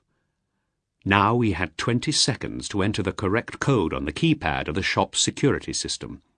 If he failed, the alarm bells would ring, here and in the nearest police station. John dropped his sports bag inside the door, then he took the torch from his pocket and turned it on. He ran along the corridor which led towards the front of the building. Halfway along the corridor, on the right, was the door to the manager's office, and on the wall outside this was the keypad. By the light from the torch, John quickly keyed in the 6-figure code. Then he ran back along the corridor, pulled down the steel shutter, and locked it from the inside. Next, he closed and locked the door. John stood with his back against the door, breathing hard, his heart beating fast. Now he was safe for a while. He waited for a few moments. Then he picked up his sports bag and walked towards the front of the building again. The corridor led to the shop itself and to the stairs which went up to the workshop on the upper story. But halfway along on the left, opposite Mr. Rose's office door, was the door to the strong room. In here the shop's main stock was kept, as well as some very valuable stones which would be made into special pieces of jewellery in the workshop. Leaving his sports bag in the corridor, John turned to the door of the strong room. It was a heavy steel door with an electronic combination lock. John keyed in the correct code, pushed the door open, and entered the room. There were no windows in the strong room, so it would be safe to switch on the light. But first, John had to do something about the video camera, which was fixed high on the wall above the door. Whenever the light was on inside the strong room, the camera sent pictures to a video recorder in the manager's office. John took off his coat and threw it over the camera so that it covered the lens. Only then did he turn on the light. The strong room was lined with shelves on 3 walls. Against the 4th wall, next to the door, was a steel cabinet with many drawers. Inside these drawers were the precious stones, as well as the most expensive pieces of jewellery that were displayed in the shop during the daytime. On the shelves around the strong room were boxes of good quality but somewhat less expensive pieces. John removed the boxes and carried them to the back door, piling them neatly, one on top of another. Then he returned to the strong room. In a corner, he found a large, empty box. He put it on a table next to the steel cabinet. Then he removed the top 2 drawers, the drawers containing precious stones, from the cabinet and carefully placed them inside the empty box. He added the trays of extremely valuable rings, necklaces and brooches from the lower drawers. When the box was full, he took the roll of adhesive tape from his pocket, sealed the box, and pulled it to the back door. Finally, he turned off the strong room light, pulled his coat down from the camera, and went out into the corridor, closing the door behind him. He reset the lock, and he took the wooden box from his bag. He opened it, and took out a piece of plastic explosive, which he pressed onto the strong room lock, together with a detonator. He used the tape to keep the detonator and its timer in place. Next, John picked up his sports bag, removed the car jack, put the wooden box back in the bag, and went into the front of the shop. He held his torch in his mouth and opened 2 glass display cabinets with his keys. The cabinets contained some good pieces of jewellery, and he threw the contents into his bag. Finally, he relocked the cabinets and used the car jack to smash the glass. Then he took the sports bag to the back door and put it on the pile of boxes. He checked his watch. It was 5 minutes to 2. There was no time to lose. He had another 10 minutes before Linda returned with the van. John ran up the stairs to the workshop, holding the car jack in his hand. There was a skylight in the roof, which was locked from the inside, and below the skylight was a grill of metal bars. John stood on a chair. He took his car jack and pushed it between the 2 central bars of the grill. He turned the jack's long handle quickly, forcing the bars apart. Soon the gap between them was wide enough for a man to climb through. He removed the jack and used it to smash the skylight's glass and lock. He opened the skylight. John hurried downstairs to the strong-room door, still carrying the jack. He checked his watch. It was 2:05. Linda should arrive at any moment. He set the timer of the detonator and ran along the corridor. He leant against a wall and waited, breathing hard, wiping the sweat from his face with the back of his hand. After a minute, he heard a small explosion. He ran back to the strong-room door. The lock had been destroyed. At that moment, he heard a van stop outside the back door of the shop. He unlocked and opened the door, then he unlocked and lifted the shutter. Linda had parked the van just outside and had opened its back doors. John and Linda worked quickly, lifting the boxes from the corridor and sliding them into the back of the van. When they'd loaded the boxes, John threw in his jack and his sports bag. He closed the doors. Then he rushed back inside to the keypad and reset the alarm code while Linda started the van. Immediately, the alarm started ringing. The noise was terrible, and it seemed to fill the empty street. John ran back outside, closed and locked the back door of the shop, pulled down the shutter and locked that. Then he jumped into the van, slamming the passenger's door behind him. Linda drove away down the street at high speed, the tyres screaming as she turned the corner. But after a few minutes, she slowed down. Soon she was driving carefully towards the cheap hotel by the river. John got out of the van at the hotel, and Linda drove on till she came to the Red Lion. Frankie Simpson was waiting for her at the pub. It was 2:50 in the morning, and there was nobody in the street. Frankie helped Linda to get the jewellery into the building. Then the two of them began to check the items of jewellery against the list that Linda had already given Frankie. It was a long job, and it took them nearly 2 hours. Linda kept some of the jewellery. A few pieces she wanted to wear herself. The others she would sell later when she and John had escaped to Spain. While Linda had a drink, Frankie Simpson began separating and repacking the jewellery, ready for his men to deliver to other fences in London, Birmingham and Manchester. 2 days, Frankie said. You'll have your money in 2 days. OK. Right, said Linda. I'll meet you here on Friday evening. Come at around 5 o'clock, Frankie said. I'll be here, said Linda. When Linda finally got home, it was almost 6 o'clock. She went to bed for a while, but at 7:30 she was up again. She had to go to work. Linda arrived at Sandwell's at 10 to 9, as she did every Monday to Friday. 2 police cars were parked nearby. Linda walked into the shop, trying to look surprised. The other staff members were already there. They were standing together, talking. Uniformed police officers were examining the broken display cabinets. Mr. Rose was talking to a police inspector who was wearing a raincoat. Linda walked over to her colleagues. "What's happened here?" she said, looking around the shop. "And when did it happen?" "We think some thieves got in through the skylight in the middle of the night," one of them replied. "They smashed the glass and the lock, and they forced open the bars of the grille." "Are there any clues that will help the police to identify the thieves?" Linda asked quietly. "A well-organised gang, that's what the police think," the colleague replied. "There must have been several thieves, and they must have worked fast. They broke in at 2:05, that's when the alarm bells started ringing, and they'd gone when the police arrived at 2:15. The manager finished speaking to the police inspector. He came over to Linda and her colleagues. "The police have asked us not to touch anything here until they have checked for fingerprints," Mr. Rose said, "and they will talk to each of you to see if you know anything that might help them. Perhaps someone will make coffee for us all. I'll be in my office." One of the policemen came to talk to Linda. He asked if she had any ideas about who the thieves were, and he asked where she had been the previous evening.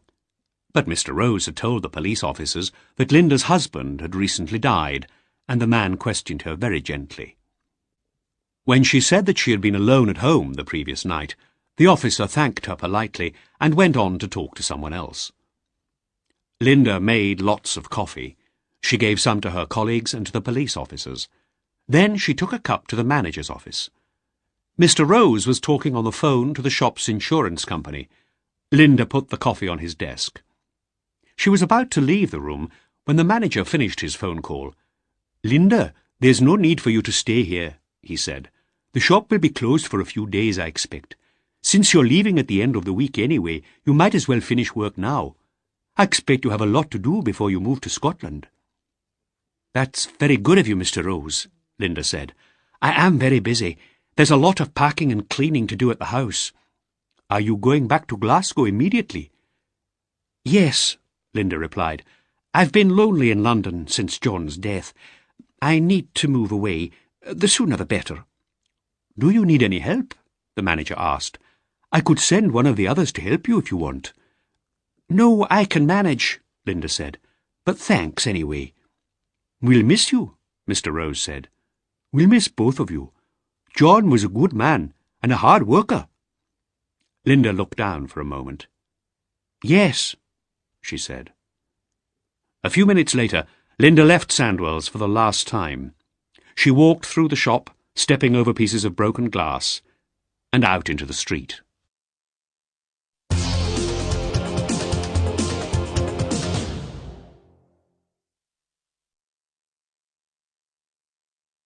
Chapter 13. The Truth. On the Thursday evening, despite being tired after a long day's work, Julie Fenton decided to do some housework. She began by picking up the newspapers and magazines which lay all over the house. Then she started to clean her bedroom. Unwashed clothes lay in a big pile on a chair. She washed them and dried them. Then she folded them and put them back on the chair, ready to iron. In one of the drawers in the bedroom, Julie kept her personal documents, bank statements, receipts, her passport, etc. She wanted to check a couple of the bank statements. She pulled open the drawer and she took out the documents to start sorting them. It was then that she saw something that gave her a bad shock. Under the pile of documents was Colin's passport. And if Colin's passport was in the drawer, then he couldn't have left the country. He couldn't have left the country without the passport, so he hadn't abandoned her. He must have had an accident. Perhaps he was lying ill or unconscious somewhere. Julie sat down on the bed. Then she remembered what Mark Ashwood had told her. On the day of Colin's disappearance, Mark had been driving north near Tame, when he had seen a fatal accident. That was at about 10:30 p.m. Other people said they'd seen Colin at a service area on the M4 earlier the same evening. What if Colin had been involved with this John Bentley, the man that Mark Ashwood had talked about? Julie realised she needed to speak to Mark Ashwood again. She hurried downstairs, hoping that she hadn't thrown away Mark's business card. After a minute, she found it in the kitchen, among some letters that were lying on top of the fridge. She picked up the phone and called Mark's number immediately. "This is Julie Fenton," she said when Mark answered. "I'm glad you phoned," Mark said. "I need to talk to you," said Julie. "I've thought about what you said. You could be right. Perhaps the man you saw die was my husband. I need to find out as much as possible about that man's death." "Perhaps it's better if we meet," Mark said. "Can you come to Stratford tomorrow?" "Yes," Julie said. "I'm busy in the morning, but I can be with you by 2:30, if that's okay." "That's fine," Mark replied. "The address is on my card." The following morning, Julie got up very early. She did about 5 hours' work before driving to Stratford-upon-Avon. It was a clear, cold, sunny day. The journey took about 2 hours. Mark made some coffee. Then he and Julie sat in his living room, drinking from small china cups.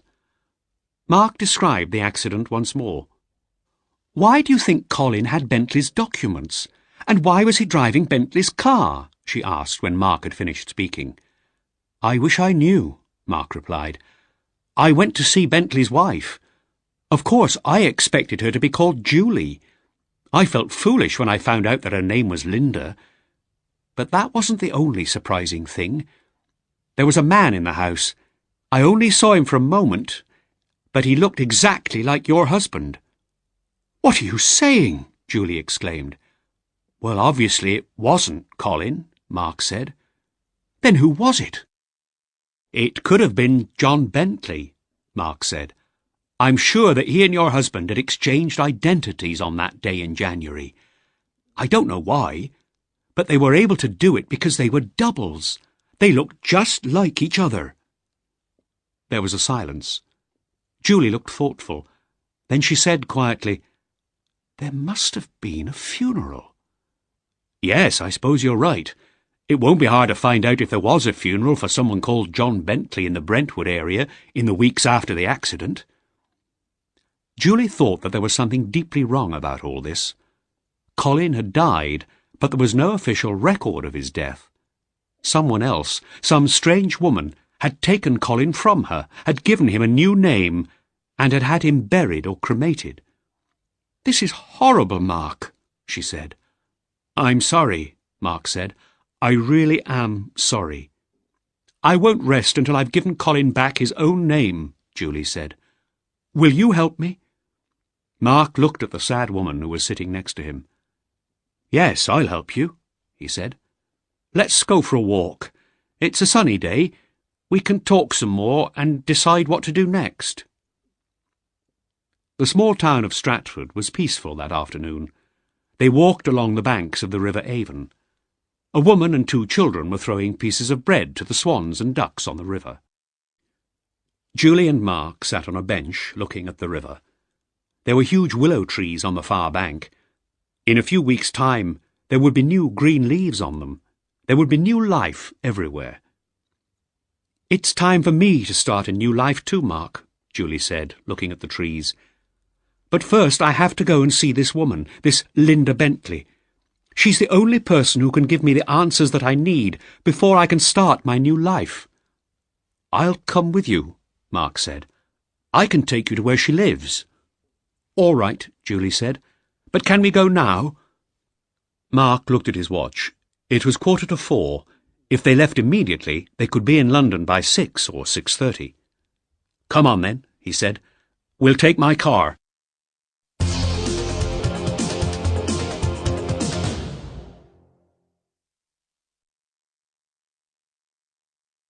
Chapter 14. The Chase. While Mark and Julie were driving towards London, Linda Bentley was making preparations to leave her house. A large suitcase lay open in her bedroom. Linda was filling it with some clothes and some other personal belongings. All her other clothes and everything else that she did not want to take with her were in plastic bags outside the front door. In her shoulder bag she put her own passport and her husband's too. The fact that John was officially dead wouldn't stop him travelling. Linda hadn't told the British Passport Authority that he was dead, so he could still use his passport, and the border officials in France and Spain wouldn't know that he was officially dead, of course. Once they were in Spain, they could get themselves new identities and new documents. By around 3:30, Linda was ready to leave, but there was something she had to do first. She had to get her money from Frankie Simpson. She closed the suitcase and carried it downstairs to the hall. She drove the van to the Red Lion. Frankie was waiting for her in an upstairs room. Linda sat down opposite him. Frankie pointed to a hold-all by her chair. Linda opened it. It was full of banknotes. "I've counted the money," Frankie said. "It's all in £50 notes. They're in bundles of £5,000. Linda quickly counted the bundles. "Thanks, Frankie," she said. "If you ever need my help again," Frankie went on, "you know where to find me, Linda." Linda stood up. "Yes, thanks, Frankie," she said. "But this won't happen again, and you won't be seeing me any more." It was just before 6 o'clock when Linda arrived back at her house. A few minutes later, the owner of the house arrived to collect the keys. Linda brought her suitcase from the hall and put it in the van next to the hold-all. Then she closed the door of the house and put the keys into the owner's hand. "Goodbye," she said, "and thank you." She took one last look at the house, then she got in the van and started the engine. She didn't notice the blue car that had parked on the other side of the street a few seconds earlier.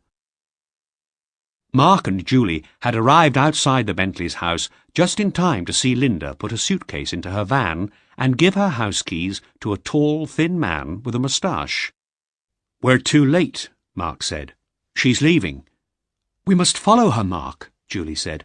"I must know where she's going. If we don't follow her now, I may never find her again." Mark turned his car round and drove after Linda's van. The streets were full of traffic and nobody was going very fast. Mark made sure he always kept the van in sight, and at first Linda didn't notice that she was being followed. But half an hour later, when she arrived at the cheap hotel near the river, she was beginning to worry about the blue Volvo that was always behind her. Mark drove past the hotel and parked a little farther along the street. Linda had got out of her van, and she looked at Mark's car as she entered the hotel. She thought she recognized the driver. There was no one at the hotel reception desk. Linda walked up the dirty wooden stairs to room number 10, where John was waiting for her. She knocked on the door of the room. "It's me, Linda," she called. "Get your things. It's time to go." John opened the door. His suitcase was already packed. "OK," his wife said. "Come on, let's get moving." Downstairs, the reception desk was still empty. John put his room key on the desk, and they left the hotel. It was completely dark outside now. As they drove away, Linda noticed that the blue Volvo was still behind them. They crossed to the south side of the River Thames and drove on towards the port of Dover. In Dover they would get on a ferry to France. Soon they would be safe. But whenever Linda looked in her driving mirror, the blue car was always behind them. Mark didn't care whether Linda noticed that she was being followed. He needed to keep the van in sight. But after half an hour, he saw that the van was turning off the main road. He turned off too, and soon he was following the white van along a narrow country lane. Suddenly, the lane became even narrower and it curved sharply. On the bend, Linda stopped the van, completely blocking the way. Mark stopped a few metres behind it. Then there was a flash in the darkness, as someone fired a gun. The windscreen of Mark's car shattered, and Julie screamed, falling to one side. There was blood on her coat. In the bright beam of the Volvo's headlights, Mark saw a man running towards him, a gun in his hand. Mark put the car into reverse and tried to turn round. But John Bentley was getting closer, holding the gun with both hands now and taking aim. Bentley ran towards the driver's door of the car. As soon as he was close enough, Mark threw the door open, smashing it against Bentley's chest. He heard the sound of gunfire again, but he did not know where the bullet went. Mark jumped out of the car and threw himself at Bentley. The two men fell heavily to the ground. Mark struggled to hold Bentley's arm so that he couldn't fire his gun again. Then he felt a sharp pain in his side. Linda had come from the van and she was kicking him. A moment later she grabbed the gun from her husband's hand and hit Mark on the back of the head with it. As he became unconscious, he heard the woman say, "Get into the van quickly, John. Let's get away from here." The Bentleys drove on to Dover, arriving there about an hour later. They left their van in a car park and got onto the 11 o'clock ferry for Calais as foot passengers. John was carrying 2 large suitcases. Linda had a hold-all. Nobody stopped them at customs or passport control in Calais. A few hours later, they were racing across the French countryside on a train going south, towards Spain and freedom. Mark woke several hours later in a hospital bed. At first he didn't know where he was. There was a bandage round his aching head, and he felt terribly tired. But after a few minutes, he remembered that Julie had been shot. He called for a nurse. When the nurse came into his room, the first thing he said was, "Where's Julie? Is she all right?" "Don't worry, Mr. Ashwood," the nurse said. "She'll be fine. But she's lost a lot of blood. The bullet went through her shoulder, close to her neck." "What happened? I can't remember anything." "Don't try. Sleep now," the nurse said. "You're both going to be all right." Some days later, Mark learnt that a motorcyclist had found him lying unconscious by his car, with Julie lying unconscious inside it. He had phoned for an ambulance and the police.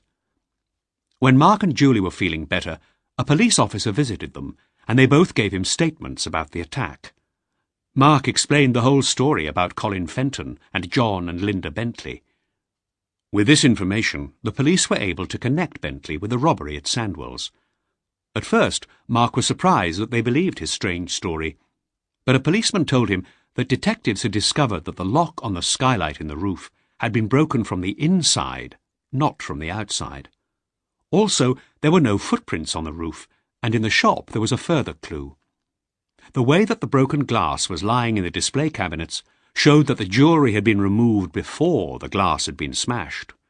These clues made the police believe that it was an inside job, that someone who had keys and knew the alarm code had done the robbery. The robber had reset the alarm on his way out to confuse the police. But now, after hearing Mark's story, the police understood what had happened. The London police reported the crime to Interpol, the international police organisation. But it was too late to catch the Bentleys. By now, the police thought, they had reached the safety of Spain. They'd probably changed their names and changed the way they looked.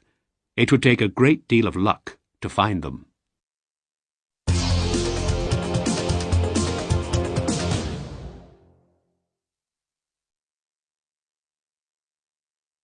Chapter 15. Officially Dead. Julie Fenton spent 10 days in hospital before she was allowed to go home. When she was back at work, Mark Ashwood visited her often. Soon he'd become her close friend.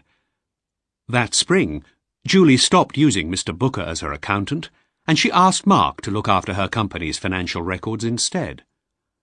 One sunny evening in late May, Julie and Mark drove to a restaurant in one of the villages outside Bath.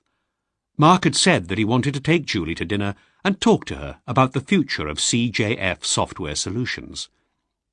"I've been thinking about your problem with Jackman's," Mark said. "Tell me where we went wrong," Julie said, sipping a glass of cold white wine. "I think that instead of trying to sell your software to Jackman's and other companies like them, you should sell them licenses to use it," Mark said.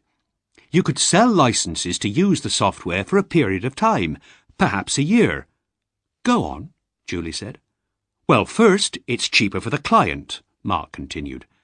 "They get the full use of the product for a year for much less than the cost of buying it. Second, if you update the product, if you make improvements to it, the license will allow the client to have the new version free. They'll always have the latest software." "That's great for the client, but what about my company?" Julie asked. "The advantage for you is client loyalty," Mark replied. "When a client's license period ends, they won't have to buy new software, they'll just have to buy a new license. That will be much cheaper, so the client will want to go on using your product rather than buying another company's software. So the client gets regular updates, and you get loyalty. And when you do produce a completely new product, you can sell it to your existing clients at a discount. It's good for both of you." Julie looked thoughtful. She sipped her wine again. "I think it's a great idea," she said at last. "Mark, you're a genius." "There's another thing," Mark went on. "I think that all of your company's work could be done without an office. Offices are expensive. All you need is the equipment and the staff. Your staff could work at home. You'd obviously need to have regular meetings, but you could organise the work so that your staff can work independently. Your own house could be the company's official address. Your secretary would be in constant touch with you by phone. You'll save a lot of money if you don't rent an office. Your company will soon be earning well again." "Mark, you're wonderful," she said. And she kissed him. Later in the year, Mark sold his house in Stratford, and he moved to Bath. He became the financial director to CJF Software Solutions. By the end of the year, Julie and Mark knew that they were in love. Julie sold her house, and she went to live with Mark. Mark tried to get Julie interested in rock climbing. At first, she didn't think she was going to like the sport, but one day, a few years after their first meeting, she was holding on to a steep rock face with the sea far below her. Above her head, Mark was standing on a ledge, holding her rope. "Come on up," he shouted. "You're doing wonderfully." Julie looked down at the sea and quickly closed her eyes, but she knew that the rope was keeping her safe. As she moved slowly onwards up the rock face, she thought, "What am I doing here? How my life has changed." but I'm happier than I've been for years." One Sunday morning, 7 years after Colin Fenton's disappearance, Mark and Julie were sitting in their garden, relaxing. Mark was looking at a book about gardening and thinking about some new plants he wanted to grow. Julie was sitting next to him, reading a newspaper. Everything was very quiet. Suddenly, tears came into Julie's eyes. A moment later they were running down her cheeks.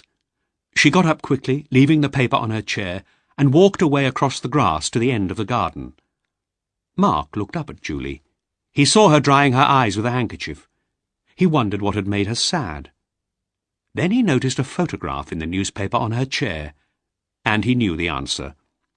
The photo showed two people, John and Linda Bentley. Then Mark saw the headline above it, "British couple arrested for jewellery robbery after 7 years." Under the photograph, Mark read the story.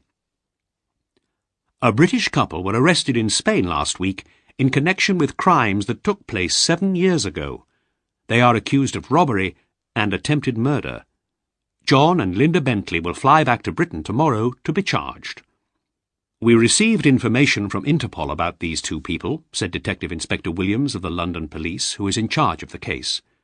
"The Bentleys had been living in the south of Spain, using false names. They were only discovered when the woman made a claim to a Spanish court.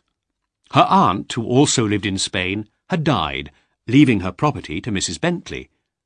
To claim the property, Linda Bentley had to use her real name. That was when Interpol found out about the couple. Mrs. Bentley said that she was innocent of the charges, but she did agree that the man she lived with was her husband, John Bentley, who was thought to have died 7 years ago. She said that the man whose body was cremated as her husband's was their friend, Mr. Colin Fenton." Mark put the paper down. Julie walked towards him and sat down at his side. She had stopped crying now. "7 years is a long time," she said. "A lot has happened to me, to us. What happened 7 years ago broke my life into pieces. You helped me put the pieces together again. Colin's death was an accident. It was nobody's fault. But when he was cremated as John Bentley, his name was taken away from him." She pointed to the photograph of the Bentleys. "It's always worried me that I didn't know how he got involved with those people. Perhaps now I'll learn the truth. Colin will have his own name again. At last, he'll be officially dead."